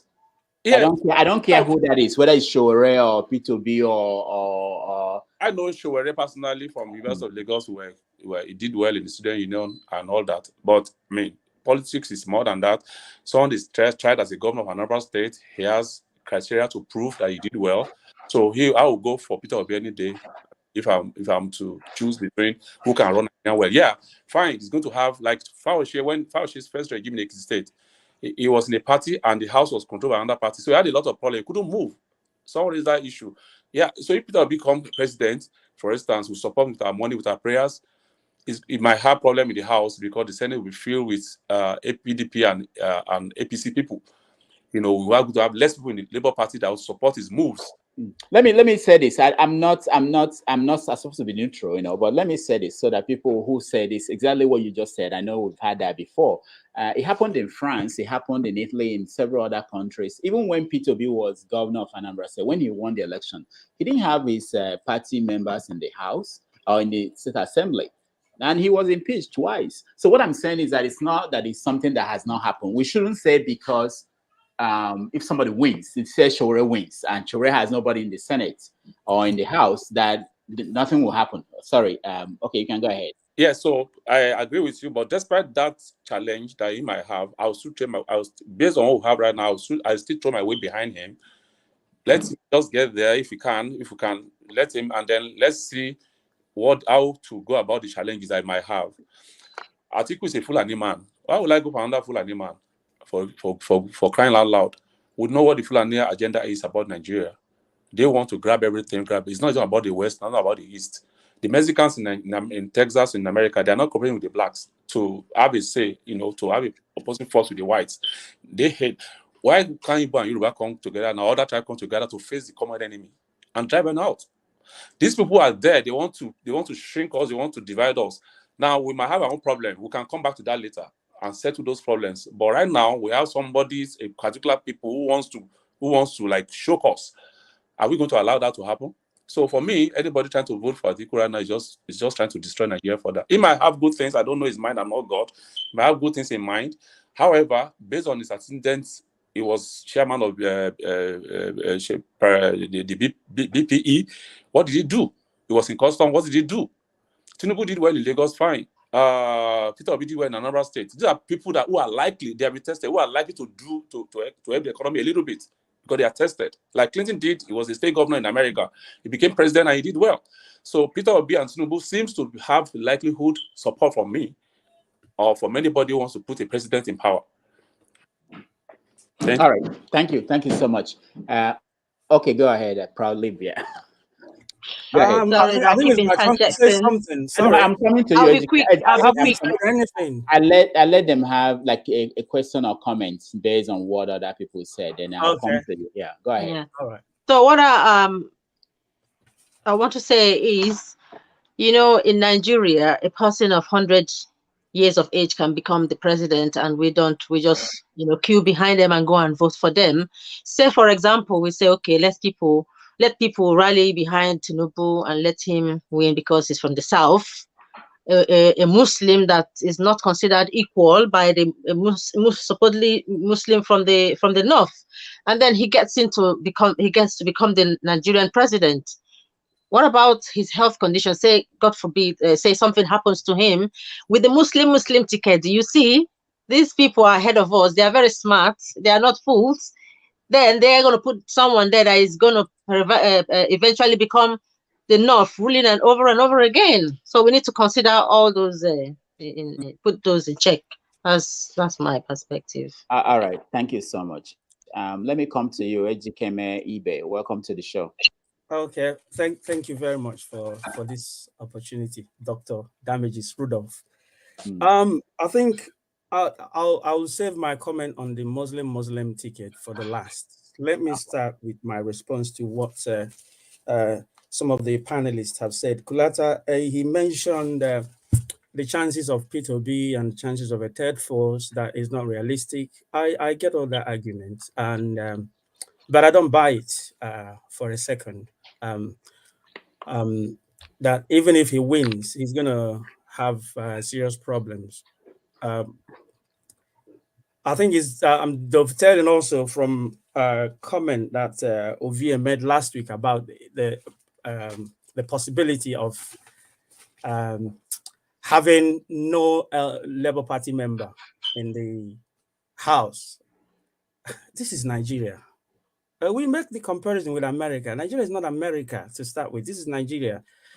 Atiku was in APC, he was in PDP, he was in DQD, he was in the LPG, whatever. You can go any party. Nigeria, there's no ideological leaning. You can't tie anyone to any ideology. It's about their personal interest. Which platform am I going to get in with? Okay, this one in the rain now. They jump inside. This is the one. This is the platform you can use to win. If you're on this platform, you can win. There's no structure, and so that's Nigeria for you. If Obi becomes president, like we are hoping, like many youths are hoping, people are jumping ship into Labour Party the next day. They ain't stopping anybody from flying. This is where the federal power is. They will jump in there. Labour Party will be populated by strangers from nowhere. So leave that issue aside. It's Nigeria. It's a crazy place. And don't remove the possibility of Labour having some members from this coming election, because some people are trying to use the Obi phenomena to win their local elections. So peradventure, some of those people succeed. Maybe you get about 20 foundational members of Labour Party in the House. And before you know it, they have a full house, they have a quorum, and he can govern. That's a possibility. So we can't rule that out. The other thing I want to mention is with the new system of PVC, what I'm hearing, the new electoral law, right? If it actually works, we're going to test that in Ekiti. It will be tested to the max in Ekiti to see actually if our vote will count with the new biometric authentication for the PVC. And I also heard that your pictures will be taken.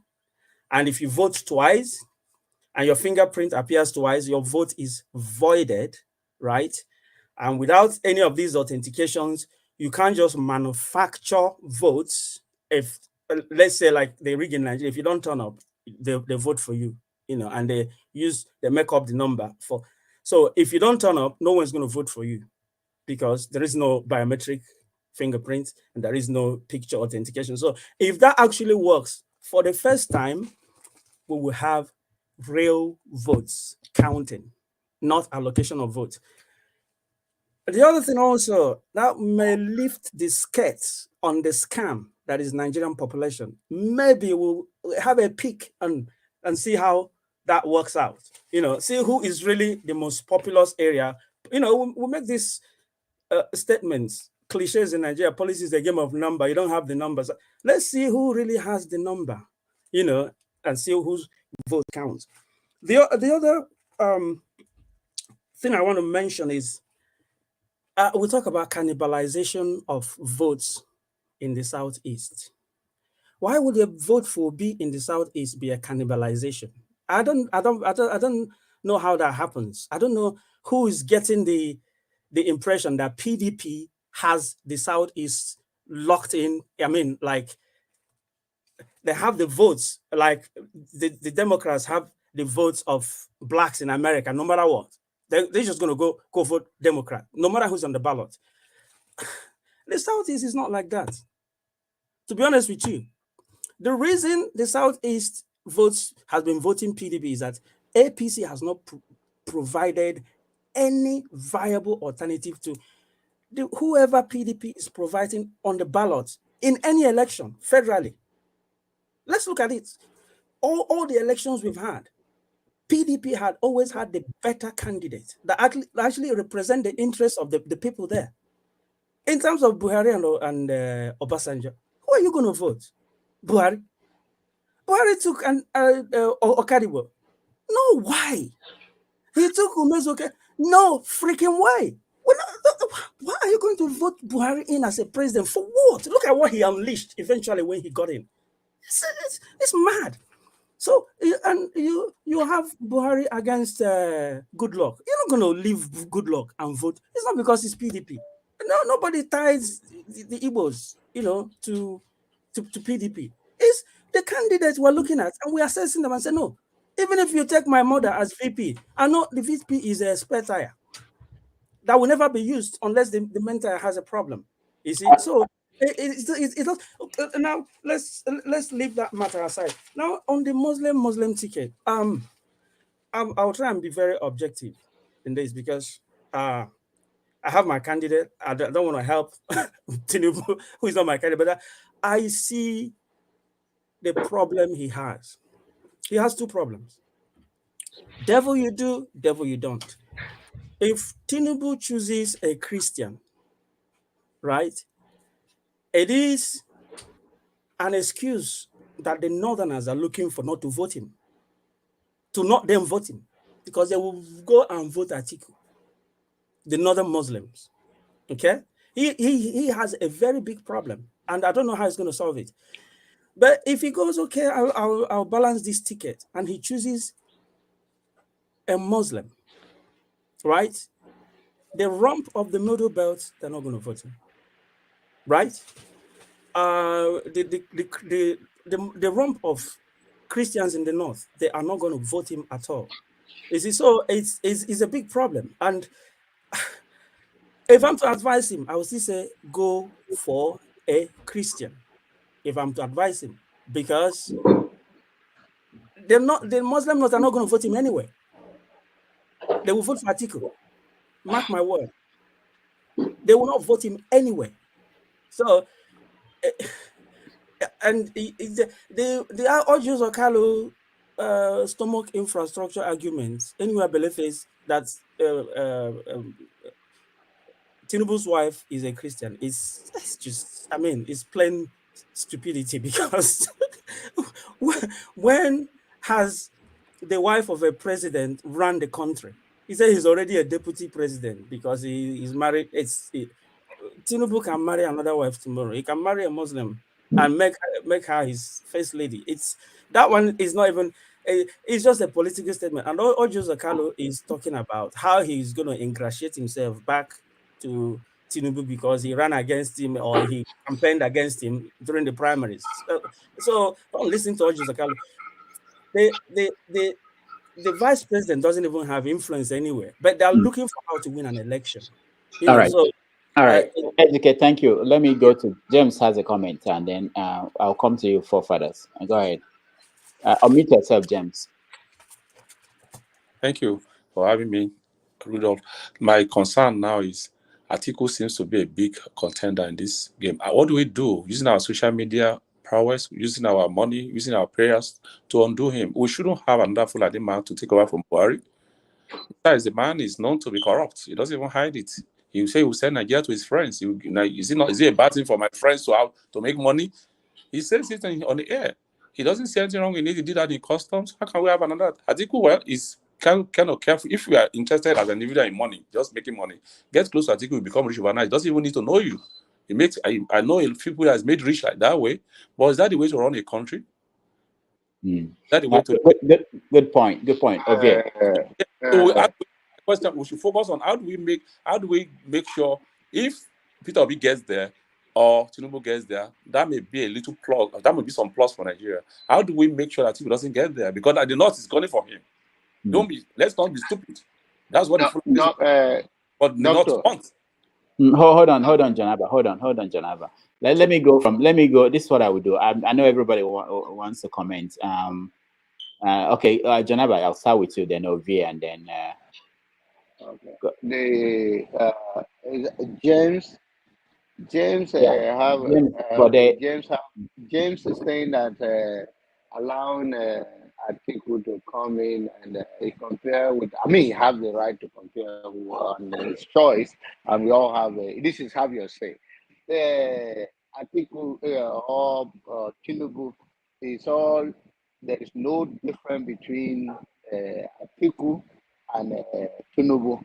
So if we want to run Nigeria on old calendar or old-fashioned way, then any one of them go and we don't complain because we choose our own people the way they are. But to compare saying that it's based on a Fulani man that was there, Buhari is a Fulani man, and the blood is on the street.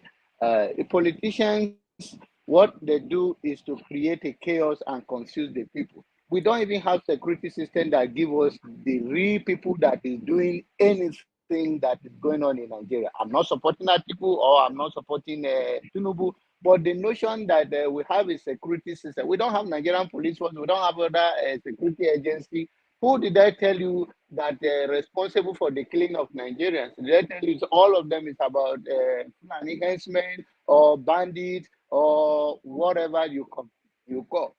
So it's a failure of all Nigerians, including the government. It's not about Fulani man in power. If Fulani man leaves power tomorrow, like Buhari is going to leave, I believe Buhari cannot wait to leave so that we all can face the new version of Nigeria. But the issue is we're all talking, it becomes somehow tribalistic or it's somehow about, okay, let's choose between the good evil and bad evil and all of that. So which means all of us as a Nigerian, we are all evil and just the less percentage can just manage the rest. And the truth is that the evil one is the more in power than the less evil ones.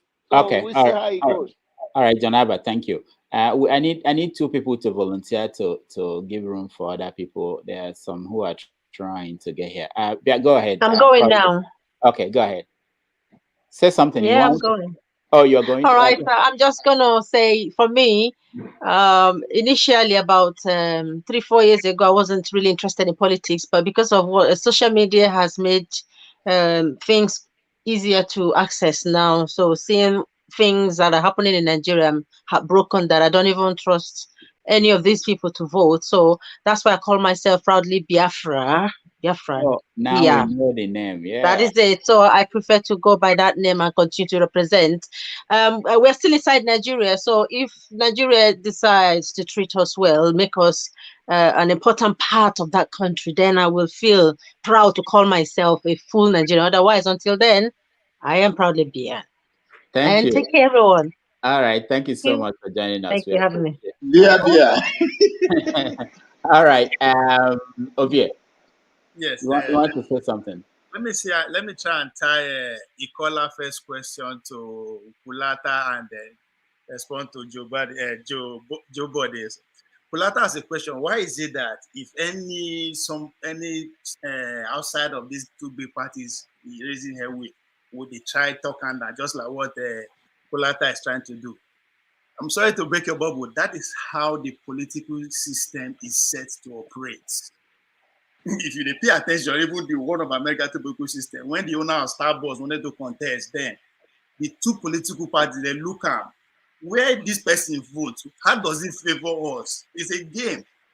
So if you don't favor them, they will get to work. What do you mean get to work? They send the like internet warrior, like every other person out there to start to talk bad on that person until that characters fade away. And that's exactly what is happening to Obi. Everybody is attacking him. It just the start. I hope he can sustain the attack that will come for him as time goes on. You understand? So this idea of Kalakota saying, people forget my PDP and APC, Nigerian. Trust me, this idea was put to coma when Konkosia joined NNPP, and it was finally killed when Obi find a way to take advantage of this wave that is going on. So that idea of saying that this will go is dead on arrival. So James Bode, keep encouraging your people to keep voting Obi. He get why. He would take Atiku out automatically. Because South now he gets more power. Obi vote will take him out automatically. So the game is going to get into that as time goes on. So just for new Nigeria, we there here. Kulata. Okay. Okay. Just a few things. Come to play. Who really be patriotic to Nigeria? That's who they are going to give the power. I use that word for a reason too. Okay. Just a few things. Mark my words. Third party is going to be a non-issue again in this election. We were shouting yelly like 4 years ago. I think he got 32,000 votes. Everybody shouting PVC. The last result I saw yesterday, I hope is legit on online voters.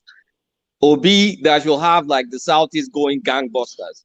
The number of registration in Osun State combined Southeast was not up to just Osun State. So those are real numbers. Those are not emotions. No, and also, wait, last thing. I need to leave now. Last thing. Last thing. Like on a positive note, Nigeria, I think, is at the lowest ever possible with the disaster called Buhari. So between Tinubu or Atiku, if we want to just be very, very optimistic, let's say we get the same results Tinubu got in Lagos, it will still be a positive. And let's say we got the same result we had in Obasanjo's first term, it will still be a positive.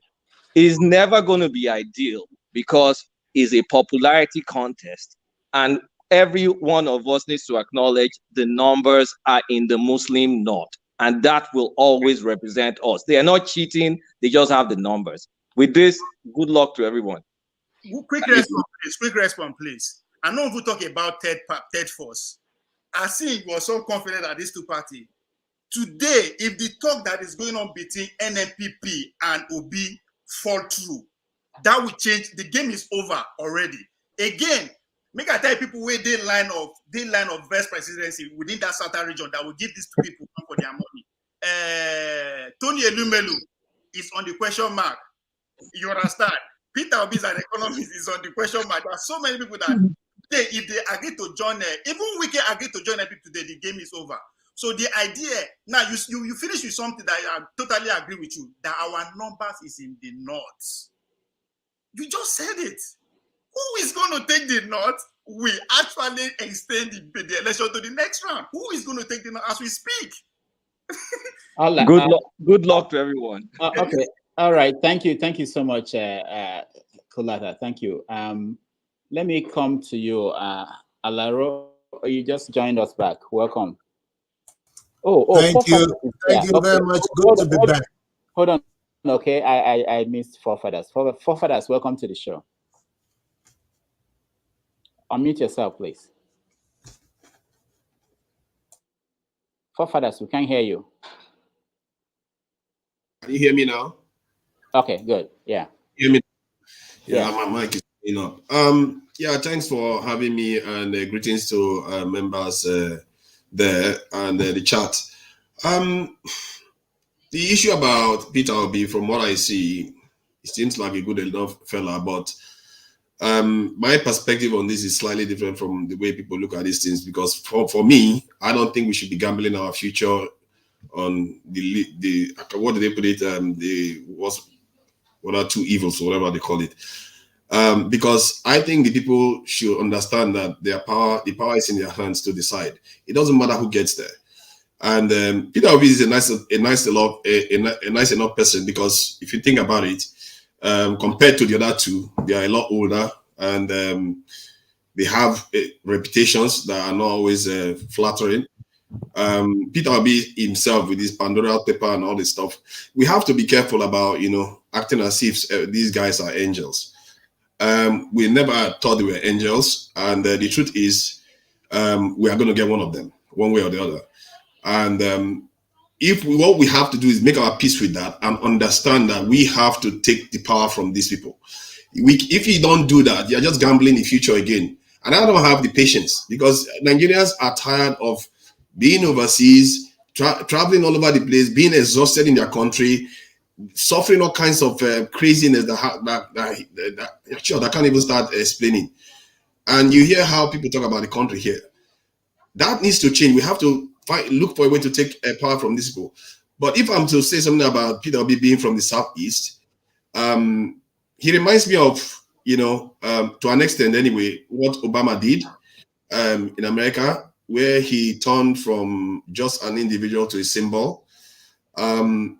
Because Peter Obi's election is not only an election of an individual here, it's a preparation of a kind that will leave the country more united and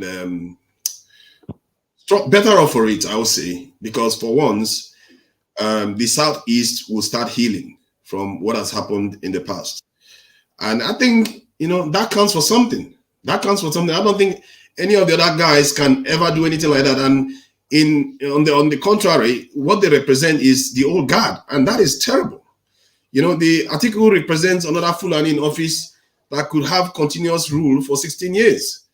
And Tinubu represents an old guard that means another Yoruba guy could run the country for 16 years without the power moving to the Southeast at all. Looking at that and the injustice that represents, and compare that to Tinubu, the fact that, Peter Obi, compare that Peter Obi is generally comes across as more decent than both of them, younger. He has a lot of advantage, and if Nigerians can't go for him, God help us. He has a lot of advantages and that he comes with, and I think Nigerians should give him a shot compared to the other two and what they represent, because symbolism matters, and that 30 million Igbo people in that region, they matter. And if you want to make the country stronger for once, it makes sense for someone like Peter Obi to win. I don't know, you can't just vote him out of pity that you want Igbo people to win, but let's give him the energy he needs to be able to get there. That's the way I look at that from that point of view. In terms of taking power away from these people, I've said it before, we have to have our demands. We can't keep hoping for the best. You can't keep hoping for the best. You have to have demands. The NSAS protesters, those young guys, knew what they wanted. They had a list of things they wanted.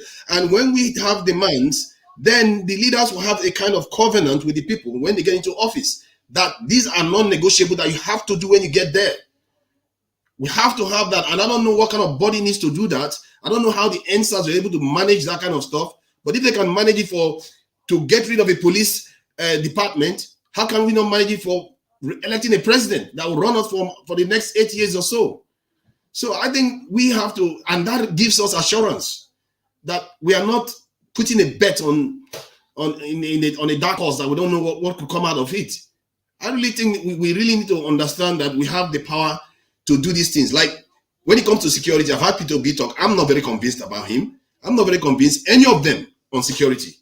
They are still going to keep the country as weak as possible. This guy went to Egypt saying he's going to learn stuff. What he probably didn't learn, but Egypt has 700,000 soldiers and half the population of Nigeria. Nigeria has currently active, the ones that are actually operational, 100,000. When Egypt has up to 700,000. He didn't go there to learn that. He will come here and tell us that we need to do this, we need to change the constitution. These people are liars. They are liars. There's nothing more. How can they not know these things? They know it full well. They go to these countries, they know what is going on. And our people can go to bed and sleep at night. Our people can travel they can't come home from overseas and feel safe, because every time they don't even want to come out with their cars. They don't even want to show off their wealth because they're afraid of their own country now. Rodolph, if you can permit me, just 30 seconds, please. Okay. You see, forefathers, what you are saying is true. You see, I resigned from Nigeria and came back to my father's country in Ghana here. In Ghana, on the street, I cannot walk, and begin to look at my back. I walk and look straight and go to wherever I'm going to without nobody molesting, even the police. Exactly.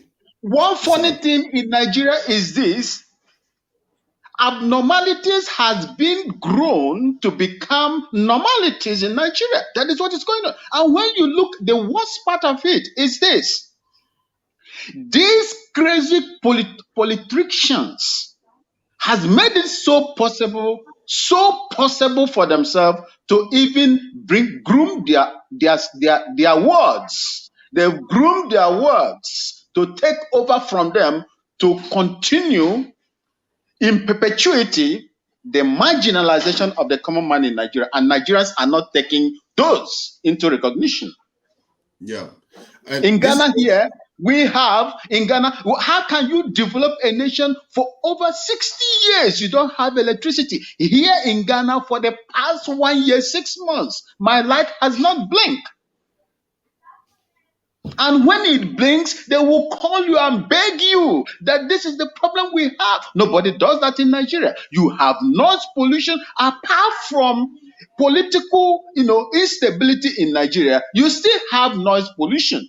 I would like to urge our medical representatives here to speak about, the influence or the problems associated with noise pollution in Nigeria. That is why when you go to Nigeria today, because of noise pollution, nobody speaks in a very low voice. Everybody is speaking on high tone.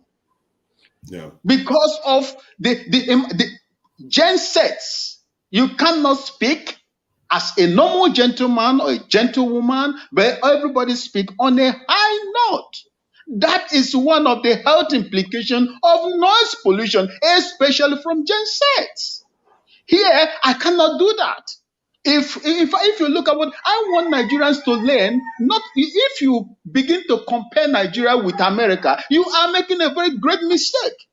You cannot compare yourself with America, because I have never seen a country that always live on spoon feeding, what I call feeding bottle feeding system.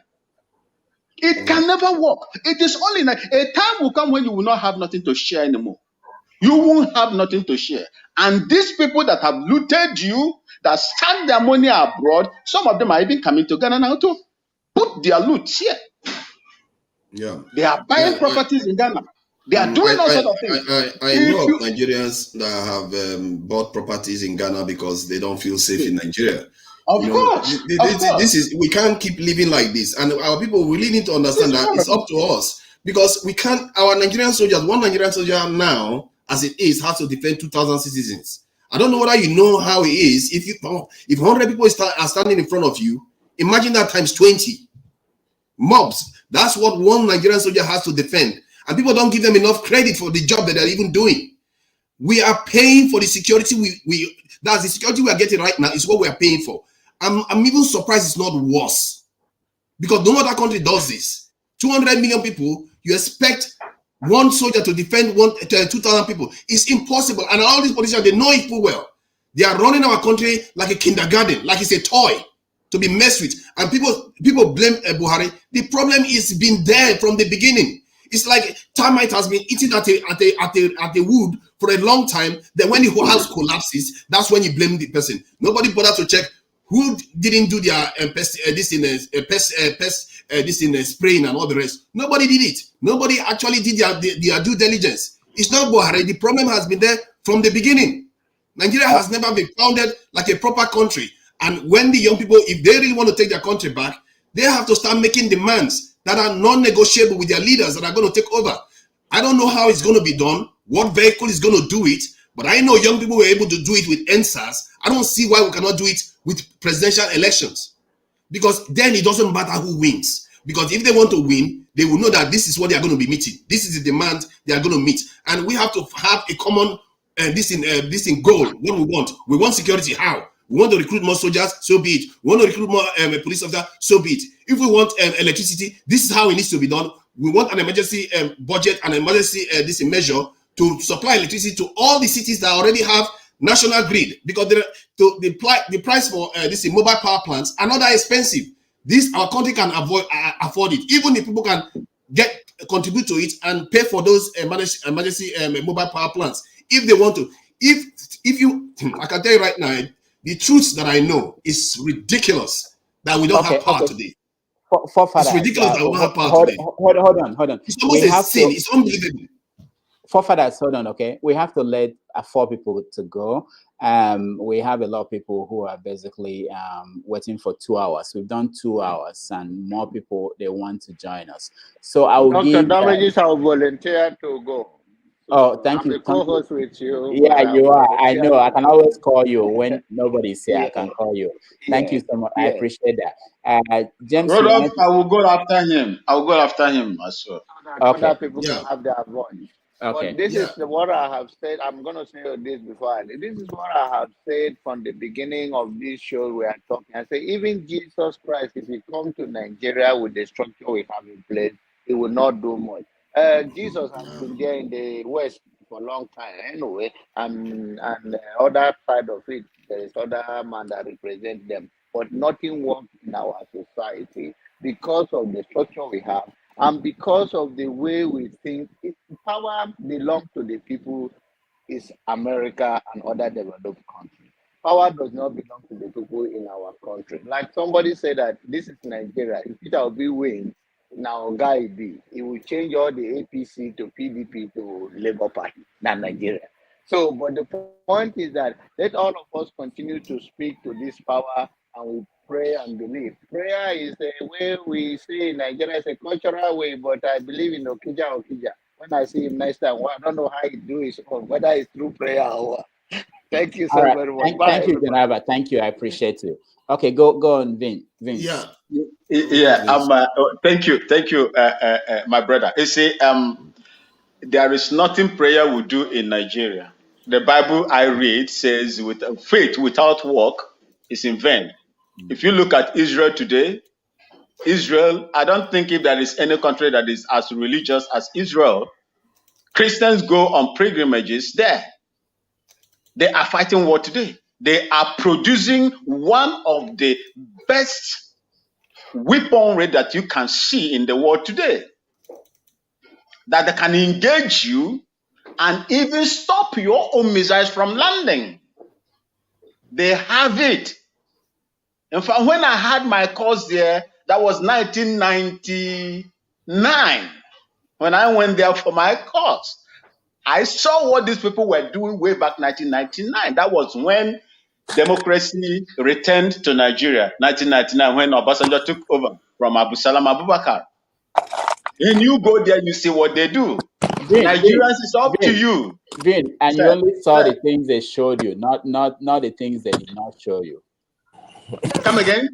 I said the things that you saw were just the things they showed. There were so many things they did not show you. There are so many, you see, yes, there are so many things on the ground. There are so many things. In fact, I would tell you with my own knowledge about what I have seen and what I've experienced and what I have played with my hands, both in the air and down.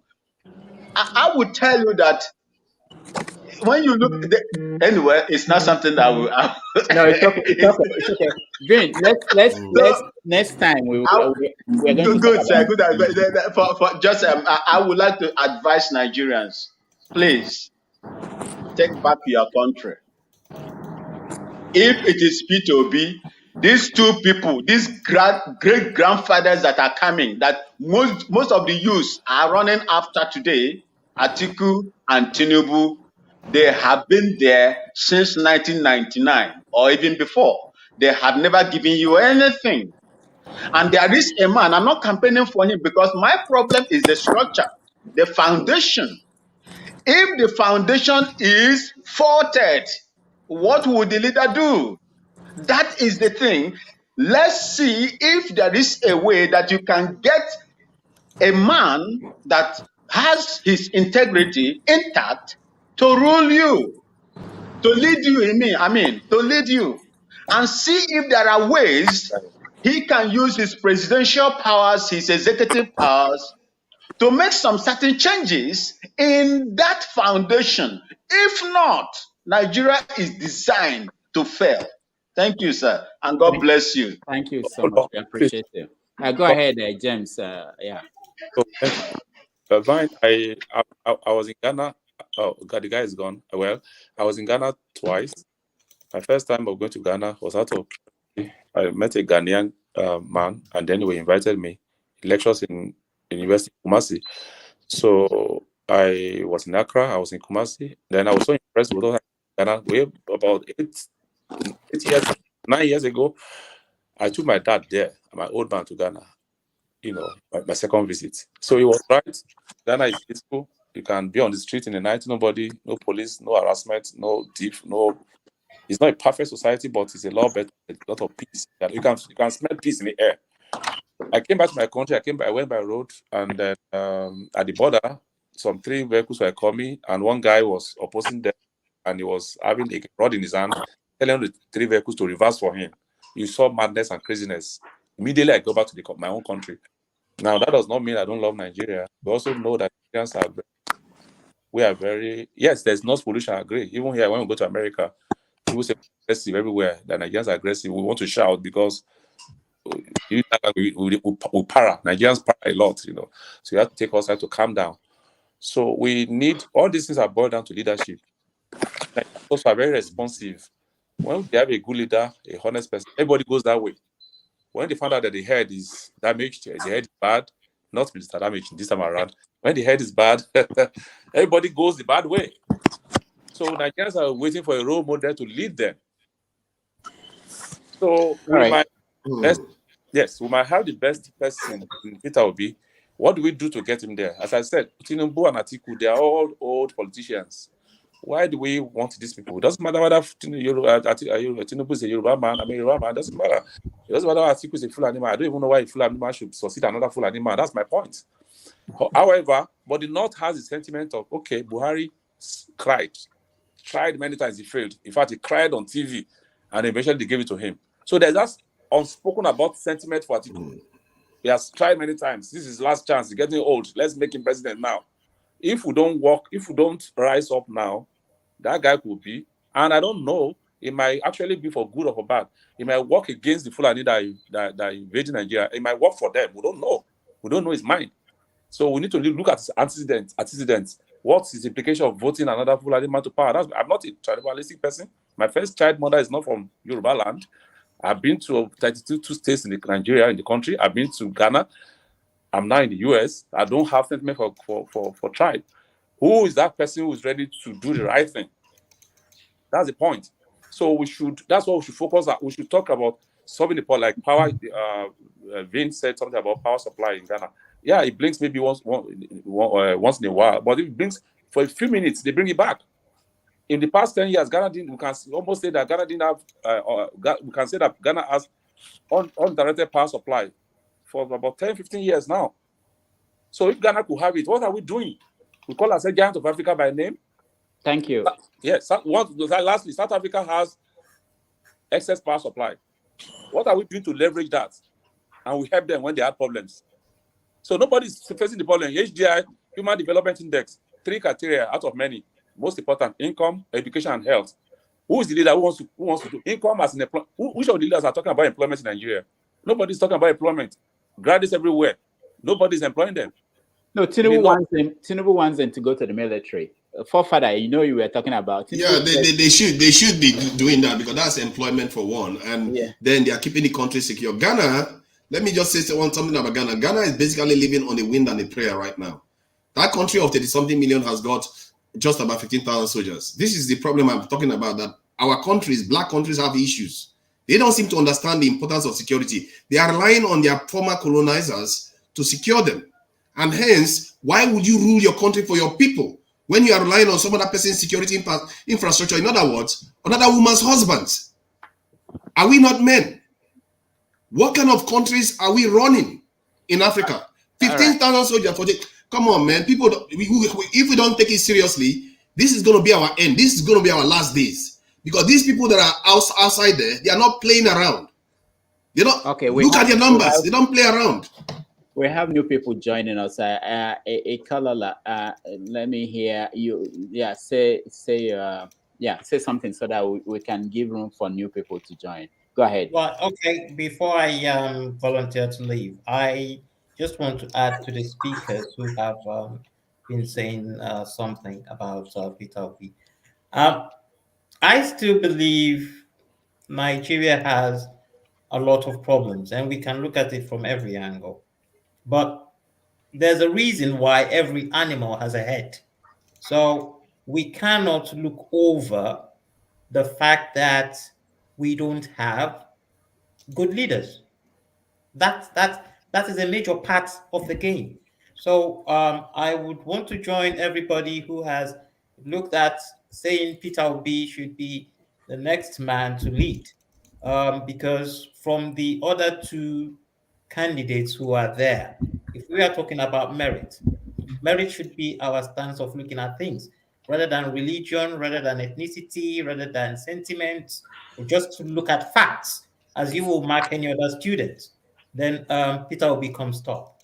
So I enjoin the other speakers in saying I hope he gets in. Well, we can only hope. Thank you, everyone. Thank you so much. I appreciate your time today. Okay. The body supports the head. Let's not forget that the body is very, very important. And the gentleman that spoke earlier was talking about the Iron Dome, this defense system that Israel has. See, look at Israel. Look at every other country. Are we not ashamed? We really should be ashamed. 5-foot Asian men have done better at defending their borders than we have. Our NSA head 2 months ago literally considered that we cannot defend our borders. While we have young men roaming the street doing nothing, practically joining bandits to do other things because they have to occupy their time. I've seen Nigerian youths want to take gun from soldiers to chase people that kidnap their family members because the soldiers didn't want to go into the forest. Okay. Why are our people not calling our people to do the right thing? Without security, everything we do is just in the air. We are living on the wind and the prayer. Hold on, okay? Let's introduce new people. I wanted to say for you to think about this when next I come to you. The people we have who are in the military are complaining about the services, the quality, their pay. And when you talk about hiring new people, how do we hire new people? It's like opening new universities when we can't fund the ones we have. But think about that. Next time I come to you, you can address it. Let me get to Alaro so that I can get you out so that we'll get more people in. Summarize your viewpoint for us, please. Okay, thank you for the opportunity. First of all, I want to show you guys, that's my PDP membership. That's since 2005, if you can see it, since 2005. Oh, hold on. Show it again. Let me have you full screen. Show it again. Maybe you are going to tear it in front of our viewers. 1,000 of them. You can see the date since 2005. You see that? Yeah, we see that. Membership. And that's my chairman's, when I was chairman of PDP, this is my business card that I was giving out. So I'm not just saying this. People are tired. I'm a the active PDP member, and I'm telling you, I'm not going to vote for PDP. I'm voting for Peter Obi. And I know the people I carry with me. So people say you're campaigning for Peter Obi. It's not you campaigning for Peter Obi. You're campaigning for the future of this country. Yeah. Atiku cannot fix it. The former governor of Lagos State cannot fix it. This is the best chance we have. But let's now be realistic. Don't do sentimental politics that we just say Peter Obi, Peter Obi, Peter Obi. We Nigerians pray more than anybody else in the world. And we have the worst problems. So now, if the prayer has not been working, before I said, give your tithes to this man till the election is over. Give your tithes to him monthly. You've been giving it to the church, and the problem is getting worse. I'm not against that. Stop giving it to the church. Give it to him. All the people here supporting him, don't support him with your mouth. Support him with whatever you can afford. Nobody's telling you bring 500,000. 30 euros. Donate 30 euros a month. If all the millions of people that are already saying they're going to vote, you know what he can do? You say there's no structure. Money builds structure massively. I've been in politics in every election since 2005. I know what is going on ground. Don't tell people you don't have money and you want to be the president of Nigeria or you want to be the councilman of Nigeria. You need polling agents to make sure your votes are secured. That alone is 20 billion. You need foot soldiers to be going to people, local governments, to make sure people will go out there and vote. It's just like in America. Boots on ground. You need these people. These people have to eat. So support him with your pocket. Your vote is not enough. Nigeria has problems. Yes. To complain is okay. Yes. What is the solution? What are you? If you complain about the rulers, if you don't participate, those that are participating will rule over you because they participated. You have to actively participate in your own future. Thank you very much. All right. All right. Thank you. I appreciate your being here today. Okay. All right. So we have a bunch of new people who are here, and welcome everybody. Joe, welcome to the show. Can you unmute yourself, Joe? Okay, you can. Paul, welcome to the show.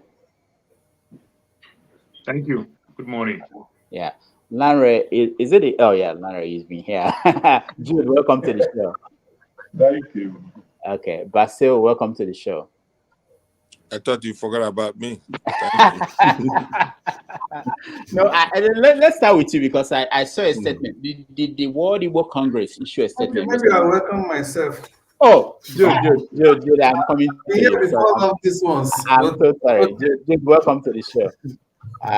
You know, we used to think that women are what do they call them? These musicians and actresses, they call them what do you call them? The people that are high maintenance.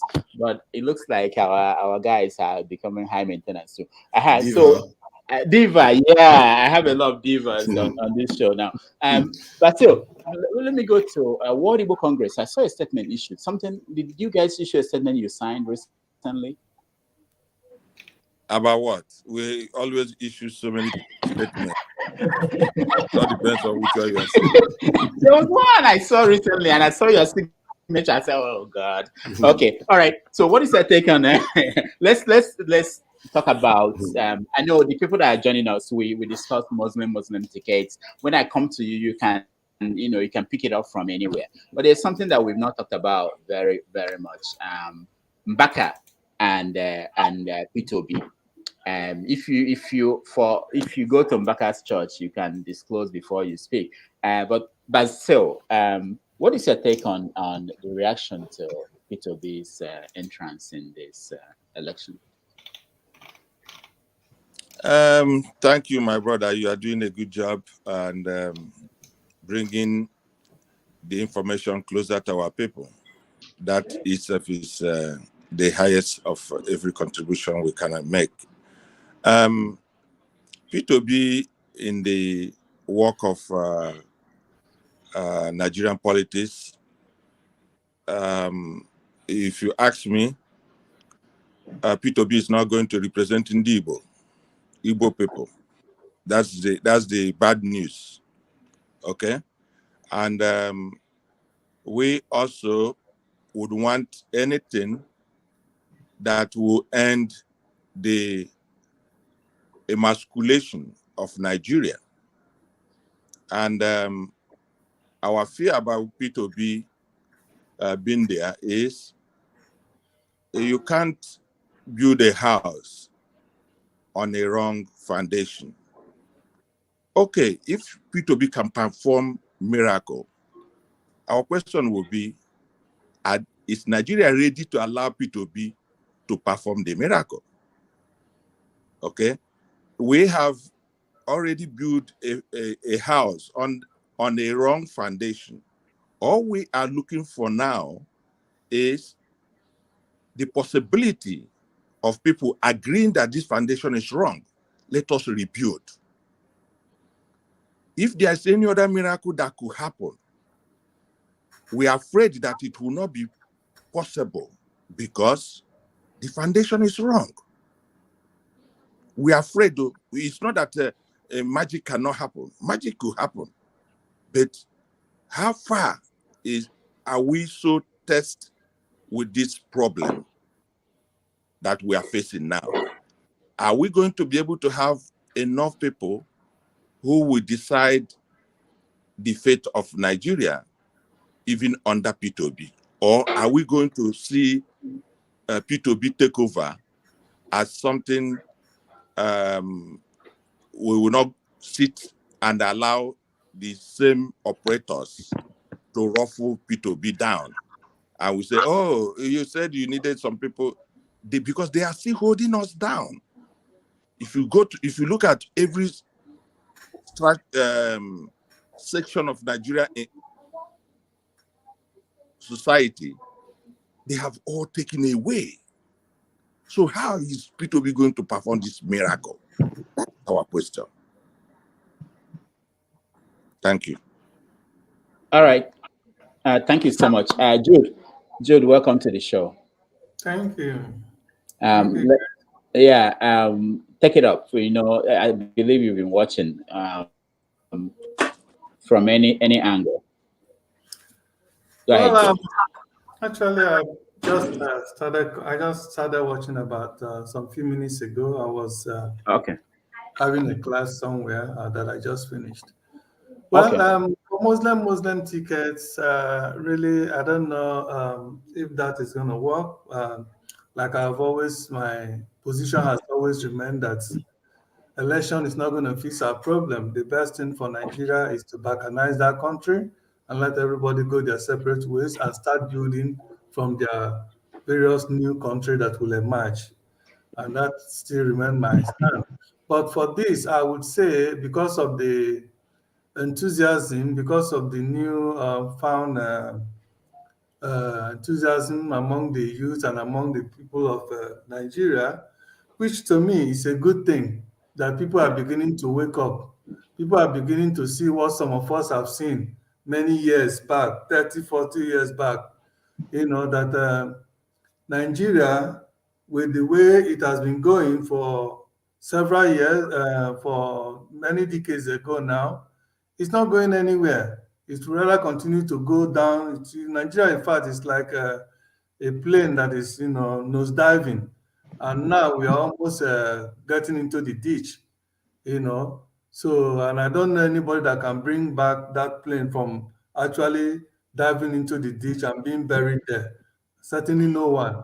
But anyway, it's good to be optimistic. And that optimism is what is giving so many youth now to continue to align with Peter Obi. And the reason why I say it's a good thing is that we need that momentum, okay? Because from what I have seen, from the bold handwriting on the wall, the Fulanis and the Buhari terrorist government, they will never give up Nigeria to anybody other than Fulani, okay? So, and when that comes, because P2B is actually going to win this election, judging from what is going on now, but they will not allow him to get in there. And at that point, the enthusiasm, the strength, the everything that the youth, everybody is gathering now that are behind P2B, we will need it at that time to spark up the revolution. Maybe denial of Peter Obi from becoming a president that he would definitely win, hands down, I believe, okay, will now be the spark of the revolution that we need to destroy and balkanize that country and let the Fulanis and the politicians in Nigeria know that power is transient. They cannot continue to hold on to power, okay? Imagine feeding Bola Tinubu, somebody that is dying, somebody that uses, a man that uses Pampers, an old man. He said somebody that is incapable of telling the truth. He said he's 79 years, Abi, and his daughter is 60-something years. So he seniors the daughter by 7 years. Imagine that fraudulent man, somebody like that, insincere man, somebody that cannot tell the truth, that can lie on a simple thing as age. Imagine that person taking the mantle of leadership in Nigeria. Imagine all that he has done in Lagos, how in Yoruba land, how he imposes people that he has groomed for his own political interest. He imposes them on others. Imagine that. So imagine him becoming a president of Nigeria, how he's now going to look at Nigeria, the same way he has cornered all the resources of Lagos, almost 80% of the resources of Lagos, he has cornered it to himself. Then imagine what he's going to do in Nigeria that has a bigger place for him to steal. Or is it Abubakar? What is his name? The PDP guy. Atiku. Is it Atiku? That stolen all right. so much from Nigeria that is going to correct a Fulani man that will continue from where Buhari has stopped. Jude, thank you so much. Let me say this. I know that the show is called Have Your Say, but we are, as much as possible, we allow people to say anything they want to say. But it's also important that we try to make sure that things we say they are verifiable things. I know when we joke about certain things, Is there anything that I've said now that cannot be verified? Please tell me and I'll verify you. Anything I've said now that cannot be verified, please. Jude, can you tell me when Tinubu graduated from high school? Can you tell me what year Tinubu was in the university in America? Can you tell me when Tinubu worked in mobile? You can use those things together to balance his age. I think the age that you talk about, to some extent, you mentioned 90-something. So, did I mention 90-something? No, I said he said he's 79. 79. Even with 79, you are still wrong. When did Tinubu graduate from high school? And when did he school in Chicago? No, what I mean, that is what he posted as his age. That is what he posted as his age, right? His official age. I think it's 79 or so. But it's 70. 70. Is it 70? Yeah, sorry. It was supposed to be 69, now 70, right? But the daughter is 61 or 60-something years. So that is also fabric. That is also a lie. That's a social media thing. That's a lie. Okay. If you said the daughter is 60-something, if you can prove it with what year did she go to high school, who are his high school mate, his universities, classmates, and everything. Are you saying now that the official posted age of Tinubu, that is his real age? I am not saying that, but the age you're also saying is also wrong. Okay, but the point is that Tinubu lied of his age, just like many Nigerians also lie of their age. And you yourself too, you're also lying of Tinubu age too, because you can't prove, you don't have your plan. These were the things. Okay. Hold on, everyone. Hold on. Go to Wikipedia. You will see. Hold on, everybody. Jude, first of all, Wikipedia is not a place to confirm anything. But by the way, let me say this. Why I don't want to do fact check anybody. On this show is that it's to drag us down. This is what happened now when we try to do it. But I'm just saying that people should say what they know is a fact. We are not joking here, and we are going to be held accountable by what we say here. I mean, if it's a satire, if it's a political satire, or you are joking, that's a joke. But when we come here, you don't say somebody is a criminal or somebody is stole money from NNPC when you can't provide proof. That's what I'm saying. I mean, that's just for the purpose of this show. But as much as possible, I want people to be able to be free to say things, but as much as possible, be also factual.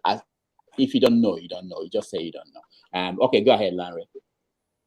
I think just to support what you are saying on a situation like this, on such a platform that we are finding ourselves, personal interest should be buried. We are discussing something that will benefit our country, our people. Please, let's take that as a core point that we need. Now, whatever has happened, or as we said, that we can't verify, please. And then if we are campaigning or discussing politics like this, it's becoming tribalistic politics. So please, let us be factual, let us be professional, let us show people that, okay, we are outside Nigeria, we have seen more light, we have seen the way things are done in the civilized society. Please, God will help us. And it's very, very important, please. Is this political correctness that is killing Nigeria? Everybody wants to be political correct. You can't call a thief a thief. They'll go to Abuja, they say they embezzle money when they have stolen. My brother, all these are hearsays. My brother, all these are hearsays. There are a lot so of the bullion van, the 2 billion van in Tinubu's house, that was... I'm sorry if I give you my take about that bullion van, but Tinubu, his company alone, everything is due. He has the right to have the bullion van in his house. This was not benefiting Nigeria. What exactly has Tinubu? Which company has Tinubu have to bullion van in the day that supply their money, that take money from their company and all those things. All right. That's why I like Obasanjo for one thing. The time they were arguing ages and all those things. On the national TV and on the TNA, he said, what is the benefit of the age to Alibaba in Nigeria? I don't know why we put something that's not beneficial to us and we carry it off. The see that is biting us. We leave it unattended to. Please, we need to work for people in the world. We need a framework. We need health. We need education for our people. Who can do it? That's what we need. Tinubu cannot do it, certainly. Tinubu cannot do it. Atiku cannot do it. Or Peter can. Okay, all right. So let me also say this before I will continue.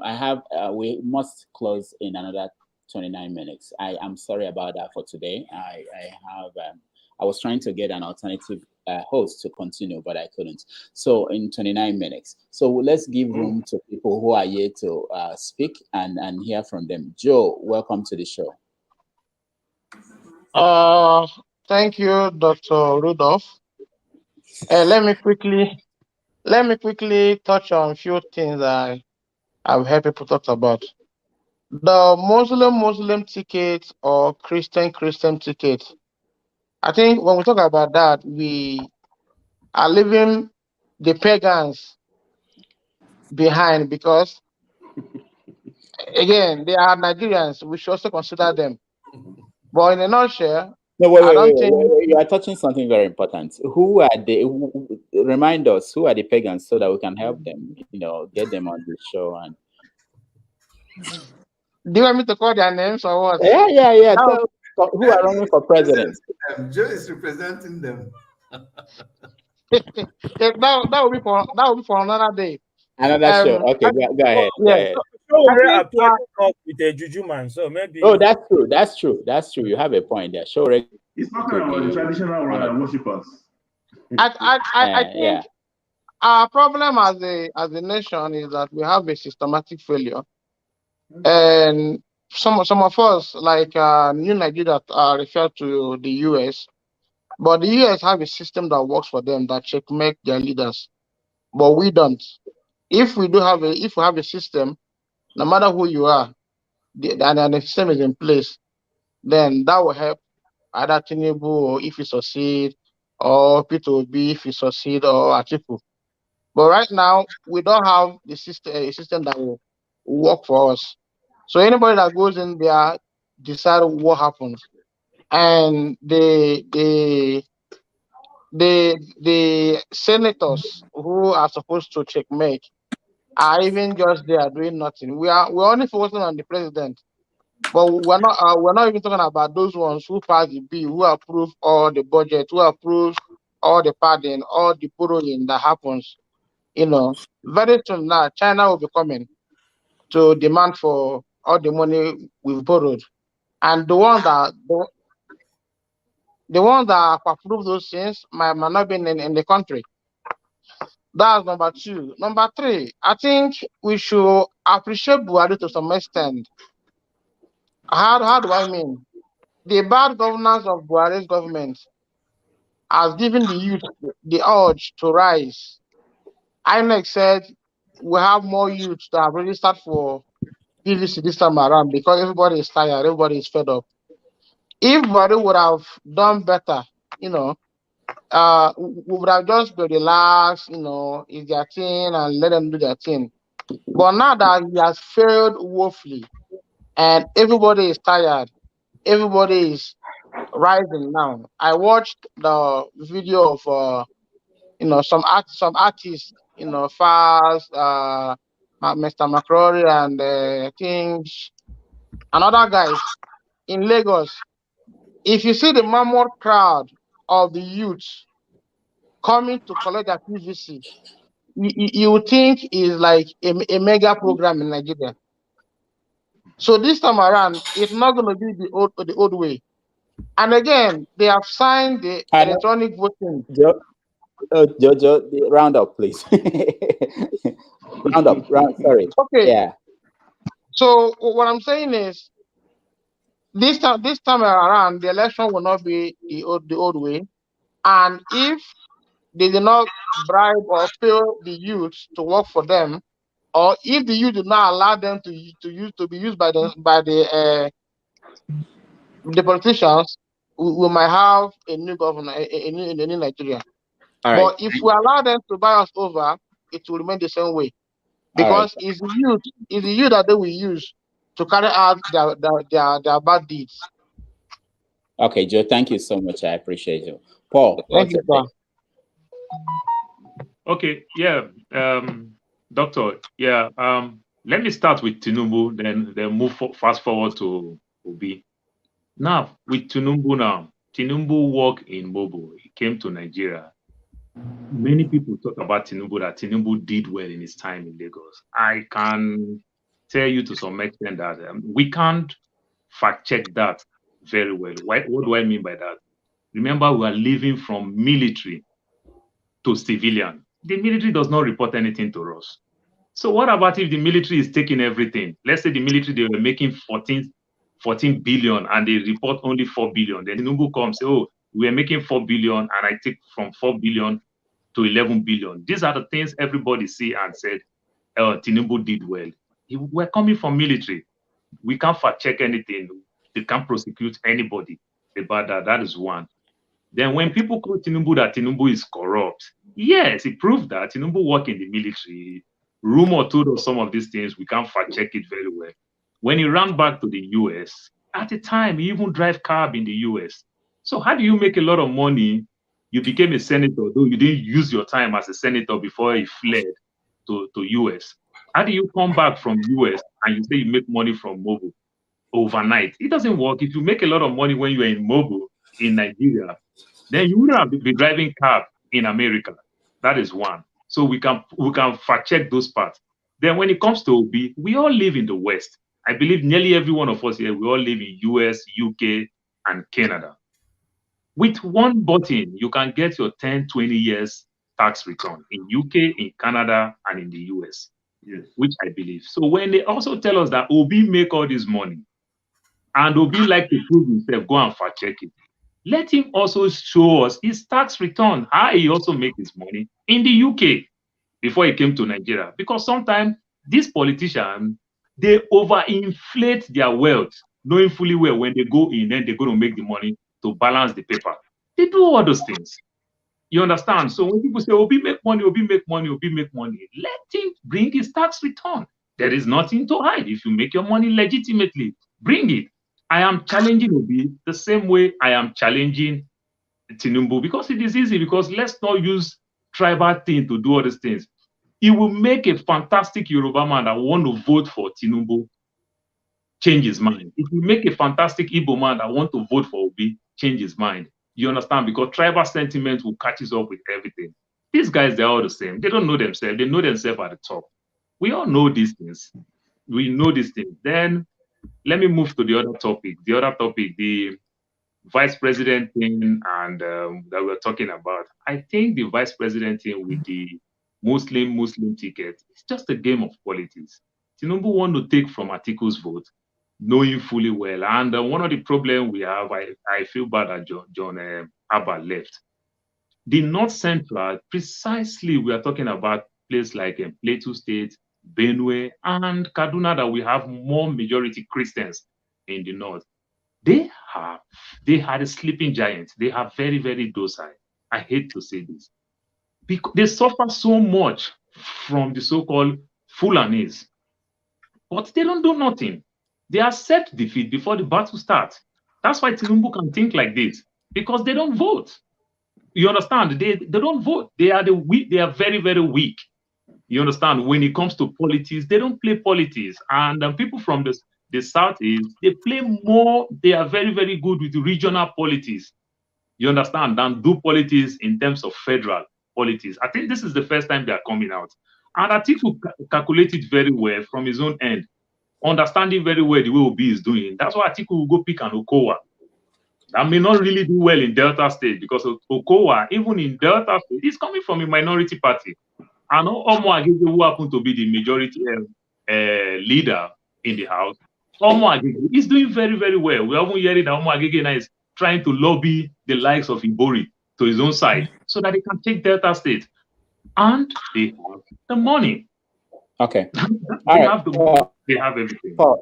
Sorry, I have to stop you. I'm going to go around and ask you what's keeping you up at night. And as we round up the show, we have to really leave exactly in the next 20 minutes. Ovie, what's keeping you up at night?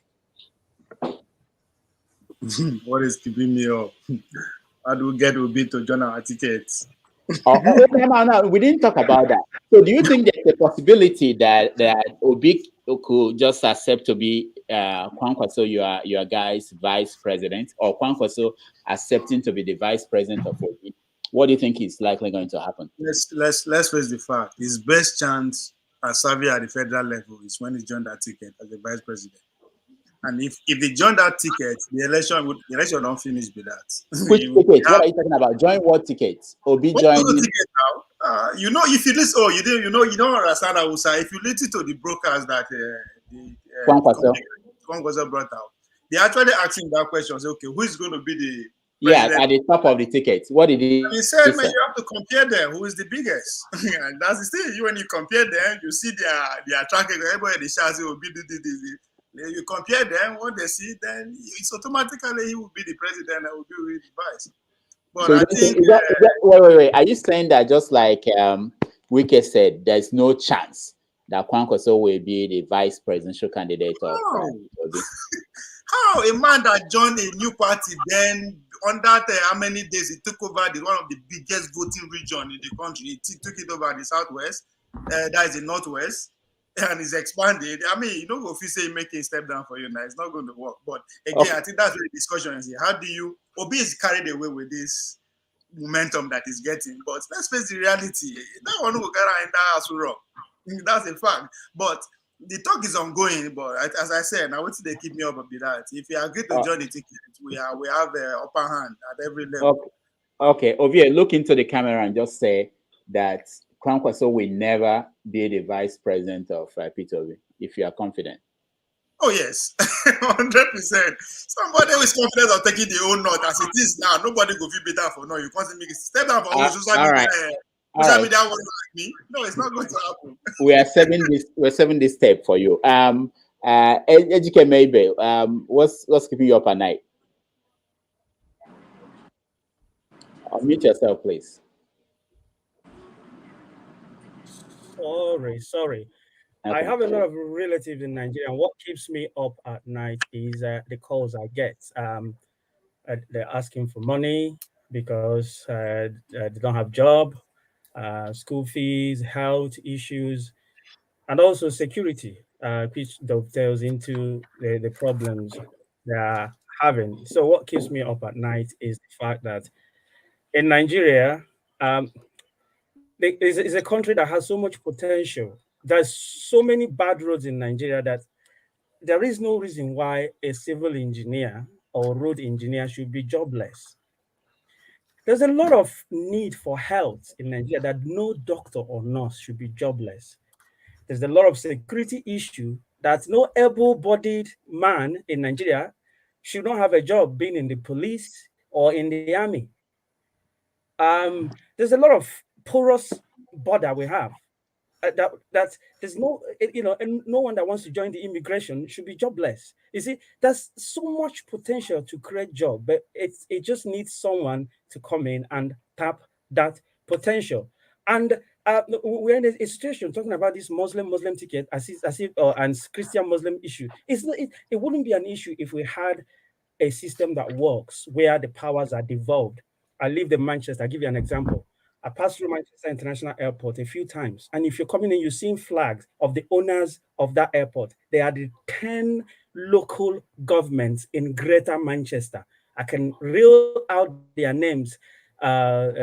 Bolton, Manchester City Council, Trafford, Thameside, all these local governments own an international airport. They own it. But a state government in Nigeria cannot operate an international airport, a seaport. Even a region, the whole Southeast or the whole South cannot run a seaport or an airport. These powers should be devolved. If the Southeast could have an international airport or build a seaport and basically look after ourselves, who would be interested in who is president? Or must, if you like, put a Hindu, we don't care. You see, it's because we have these structural issues that we're talking about, these mundane issues about Muslim, Christian, Hindu ticket.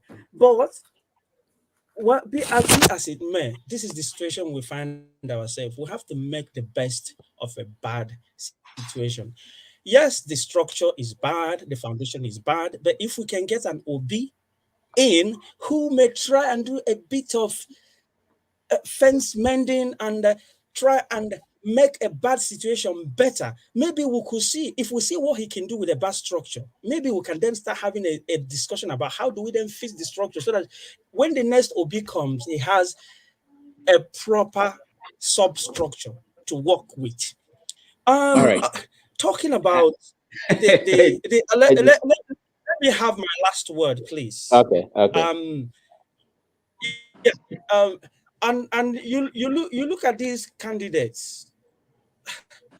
No one is talking about power. No one is talking about security, apart from Obi. Tinubu says it's his turn. I wouldn't begrudge him that. Atiku says he's a unifier. What are you unifying? A fractured country. Ovia was talking about preserving the unity. Why do we want to preserve the unity of a country over and above the welfare of the people? The Sabbath is made for the man. Man is not made for the Sabbath. The unity of Nigeria should be made for Nigerians, not Nigerians made for the unity. We don't exist just to preserve a unity. The unity should be there to preserve our welfare. And if the unity is over and above the welfare of the countries, then there is a fundamental issue. The country, America, they were comparing Nigeria to, the powers are devolved. Kentucky can exist. Rhode Island can exist without being imposed on by California or Texas or New York. You can have a Trump as president and you don't like him. He doesn't influence security in your state. He doesn't influence the police in your state. But that's why we have these problems in Nigeria. We're running around in circles looking for how to control the center because the center holds all the instruments of coercion in the country. Thank you very much. Thank you, Ibe. Thank you. I appreciate your contribution. Forefathers, please, if you can limit it to 1 minute, please. I really have to go. Okay. What keeps me awake is basically the fact that we are not focusing on the most important things, which is security. And then you can look at transparency, which is another high priority of mine anyway. I feel like if you take care of security and transparency, Nigerians can do practically the rest. They can, because most of this is what is disrupting our system. That's what is stressing us out. You can't have a country that is not secure and you expect it to work out. And I think that the people need to start making demands. I think when they start making demands, that's when they will get what they want. Even the Bible says, ask. All we keep talking about, we keep saying we want this. There's no specifics. You have to say this is exactly what we want. Because when you ask that, it's going to require something of us. And I think that's why we are running from it. Because if you ask to recruit 1 million, they'll say, who is going to pay for it? Now you have to shell off money out. This is what other countries do, but we don't do it. We spend as much money going to watch movies as we spend on our national defense. And that is something we have to really look at. All right. Thank you. Thank you so much. But still, before you speak, I just got this story from Ekiti, Unit 8 ward from Ifaka Ekiti, the results. So just an idea, to have an idea what's going on there. APC has got 15 votes, PDP 2, SDP 218, NMPP, VS Party 2, ADP 1, APP 3, AAC 1, PRP 1. So SDP, that's the third party, the third force that we're talking about, led by Segun Oni, the former governor, is by far leading in this ward. Just a word, just to say, thank you. Basil, 1 minute. What's giving you up? Yes. Yeah, like Ipe said, the guy that left, structure and the fear that if people are involved, if power is shared among the states or shared among the region, some people wouldn't be. So until this point, or at a point where we will accept that you can be whatever you want to be, and the rest persons can be whatever they want to be, life will continue to be for all of us. That fear is still gripping Nigerians. Obi, I have earlier pointed out, is going to represent the whole Nigerians. I hope he's going to represent Ndi. But the question is Nigerians going to accept Obi to do what he has done before? What we are saying that he likes to keep things right. Is Nigeria going to support him to that point so that he will succeed? That's where my fear is, because we are talking about a failed system, and Obi is going to operate under a failed foundation. And that foundation cannot be repaired by Obi. If these people, the youth, are pushing him now to be the president of Nigeria, let them be prepared to push him to devolve power to the regions. If that happens, Nigeria can work.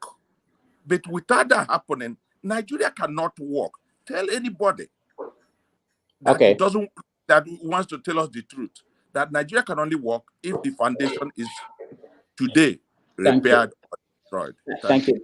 Thank you, Basil. Jude, what's keeping you up at night? 1 minute, please. Well, what's keeping me up at night is how that most of us, we Nigerians, cannot tell ourselves the truth.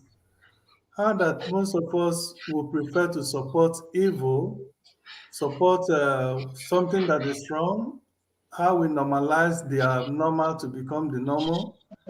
And then because of that, we cannot call out the thieves in our society. Okay, those who have killed and wrecked Nigeria, those who have made us become a laughing stock all over the world, when in fact we are supposed to be at least a beacon of to African countries, but now we are even the laughing stock among African countries. Okay, how that we live in a country that leaders are so shameless, so heartless, so evil that they don't think about their fellow human being. All they know is to steal, amass wealth, and some of the followers, because of what they gain from these people, they are ready to defend them by all means. Okay, how people put in their self-interest above common interest. That is one of the things that I think most, and I say, how have we become so heartless in our heart? And many of us even go to churches, we go to mosques, but yet we think only of ourselves and not of our fellow human being. If not, why would we, if we think of our fellow human being, why would anybody today continue to support somebody like Tinubu and Atiku to become president of Nigeria? Those who support them are the people that are thinking of themselves, what they can benefit from these people, and not for the general good of the entire country. Because these people cannot do us anything. All right. Thank you. Thank you so much, Jude. Lanre, what's keeping you up at night?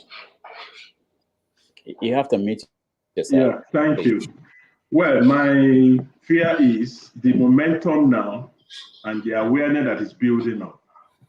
I just pray that it will become a reality and people are politically enlightened and they know what they want.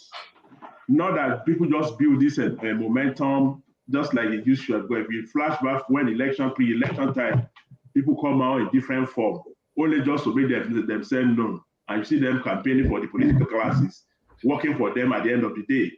So if I just pray this does not come into play, because it will be effort in futility if that happens. Because a lot of the people are coming out now, a lot of my voices are being heard now, but are they really for the masses? Are they really for the progress of that country? That's what I'm thinking about. All right, thank you so much, Lanre. Paul, what's keeping you up at night?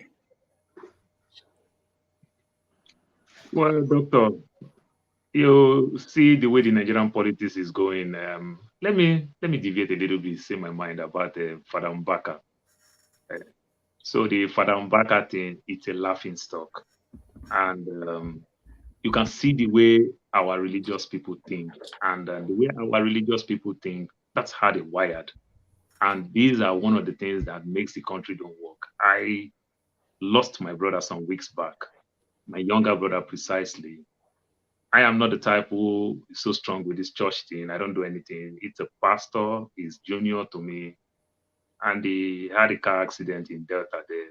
He went to get ink in the printer, had an accident. 3 of them died. 3 people died in the vehicle at the spot. Sorry. But guess what? Sorry. Thank you. Like my church people will say, they say God that give is the one that take. Well, like I challenge some of my siblings. I said, if that thing will happen to me, they will say, oh, Illuminati, I put my hand in bad thing in America. But now a Christian just died. You understand? A pastor, precisely. And this is somebody that I sent 8.4 million in his account, trying to send him, his wife, and his 2 kids to UK to go do his masters. Just to get out of that, let me not call the country, that comfort zone. Just to get out of that comfort zone. But you see what everybody preach. They say, God that gives, that take it. But me, they challenge me. I don't pay tithe. I don't pay offering. I don't do this. I criticize men of God. If it were to happen to me, I know what they would say. But it happened to a pastor, they say, the good God that gives, take it. So these are the things that keeps me up at night. To some extent, the way we practice religion, we use it for hate. We are so hypocritical with our thinking. Then I'm so sorry that I'm taking much time. When people talk about the massive campaign Obi is doing in Lagos, you don't need a Democrat to campaign in New York. You don't need a Democrat to campaign in California. That's their strong state. You go campaign in swing state or you go campaign in red state. I am expecting Obi now to start doing ad on BBC Hausa, to go do ad in BBC Hausa, hit them. I'm expecting to see Obi in Saudi Arabia in lesson Hajj to wear Delamia go and pray. If the play politics like they play politics, that's what I'm expecting. So if you are telling me that Obi, Democrats don't campaign in California, they don't campaign in New York. So leave the market side. It's a strong base anyway. So let's leave it there. Thank you. Thank you, Paul. Thank you so much. James, what's keeping you up at night? Well, it is security in Nigeria. It's topmost among those things. I think about my dad and my old dad in his early 90s. We are not really sure age, but we assume it's about 90. Then my siblings, my sisters, their husband, their children, my kids, as I speak. So security is an issue. How does Tinubu help? How does Atiku help? How does Obi help? It would be accepted by the North, even become president, allow it to rule well. So those things bother me. Then the employment situation in Nigeria, how many Nigerians can boast good standard of living, just to put it that way. So what are we heading? I don't want to go to religious side or no. Tithe belongs to God. Let's pay our tithe to God, but we can cut down on our luxuries to support the ideal candidate for the position. So I mean, we can cut luxuries. You know what I mean? We know who is the best to run them, but the best be allowed to become president. Age is not really an issue. Mitterrand in France was before when he came to power. He ruled well in France for about 14, 15 years. He was 64 when he came to power. Macron right now is about 44. He came there very young. Whether old or young, it depends on what you have to offer. So age should not be a criterion or a criterion, for us to vote for. Yeah, sometimes the thief also might know the path to block corruption if he's willing to repent. But if the thief is not willing to repent from his evil ways, how can he run the country very well? So those are the things that we don't have direct answers to. So we don't know if anybody has told you. We cannot substantiate. If you can substantiate it, fine. But we also have the rumors that, okay, this did not do well, that did not do well. For me, a new person will break. I'm an APC person. Any day I will say it. Not because I support Buhari and all his problems. No, not at all. But that's what we thought we needed in the West. We thought we needed to break off from the Awolowo politics of Western Nigeria. We needed to merge with the rest of the country. I mean, Tinubu, Awolowo could not do. Tinubu was able to do, making an alliance with the North and then getting to the central government. But now, if he becomes president, what will he do? That's the question. Is he going to run Nigeria to become a country to envy in the world in the next 8 years? So if Atiku become president, will he continue Buhari's issues? Will he be supporting the Fulani agenda only?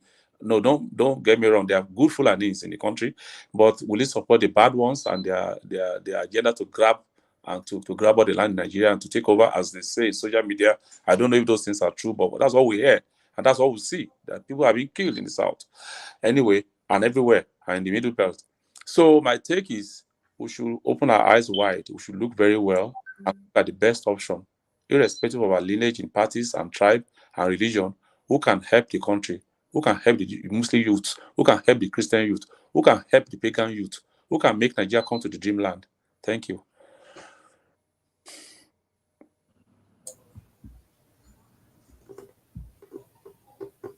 You're mute, Dr. Rudolph. I'm so sorry. Yeah, by the time, sorry, I said that just to let everybody know, by the time they vice presidential candidates, we move on to talk about issues, and what they stand for each of the candidates. So there will be enough time in the next 8 months to discuss all these things. Ro, give us your final, what's keeping you up at night? Okay, thank you, my brothers. It's been a nice session. The same thing that's keeping me up at night now is what's been keeping me up throughout my participation since 2005. I've participated, paid my money from my pocket, traveled to Nigeria several times, several elections to make a change. Some people we got in local levels, God, thanks to God that worked, and they're making serious positive differences on that level. God go do, please stop saying this. Help this man with your money. We pray now. Pastor Umbaka, what he said, this is senseless. And we are at fault. Just blame me. Take your tithe away from the church, from the churches, till election is over. Give it to the man that will save you. And everybody on this panel is sending money home. Give it to the man that you say you believe in. He's going to need money. But Nigerian politics is going to need money. Just us screaming is not enough. He needs to be able, like my brother said, he needs to be able to go to those local government. He doesn't have to worry about Igbo. You're talking Hausa, you're talking PDP members, APC members. You need people in those constituencies, that will cost money. That's mobilization. Give what is convenient. You don't have to give him much. If you know $20 a month, you can. Dr. Damages, I'll please you if you have any contact of how money can be donated. If there's anybody on this stream that has the contact. I don't have access to his party. I'm a PDP member. I told you guys. But you have to help him with more than your votes. Okay, thank you. Thank you very much. Alexei, you have a final. Yeah, what's keeping you up at night? The misunderstanding of our situation as Nigerians keeps me up at night. All that we are discussing here makes sense, but it presumes that all is well with Nigeria when that is not the case. We have ISWAP, we have ISIS, we have Boko Haram, we have people from other countries who have joined hands in trying to take over our country. They have extended their power to Burkina Faso, Mali, Northern Togo, and they are already among us. They have distributed themselves into our forests. They are kidnapping, killing, and extorting money from our people. This kind of danger is just overlooked. Instead, what our government is doing is to make sure that many more Igbo youths or people in the Biafra area are paying for their frustration about security. When people talk about, oh, we have to beef up security, nobody makes the difference between facing these people coming from outside to take over our country and that of killing innocent, unarmed people in Biafra. That is why I keep saying I want everybody to be free in Nigeria. All right. Be Odudua, Biafra, or Arewa. Now, having said that, let me tell you something else you have to know. Alex, Tinubu is going to get a Fulani vice, and by that it will be sure that either he wins or Atiku wins, there will be a Fulani still in control of Nigeria. And that Fulani who will be his vice will be everything. He will make him do things. He will not have his own ideas to implement. Okay. That Fulani will make sure that the Fulani plan is being implemented in Nigeria. And so get ready for all this. We are talking about who to vote for and who not to vote for. Well, there is a bigger thing out there staring at us. Okay. Thank you, Alexia. Awake. Thank you. Yeah, thank you.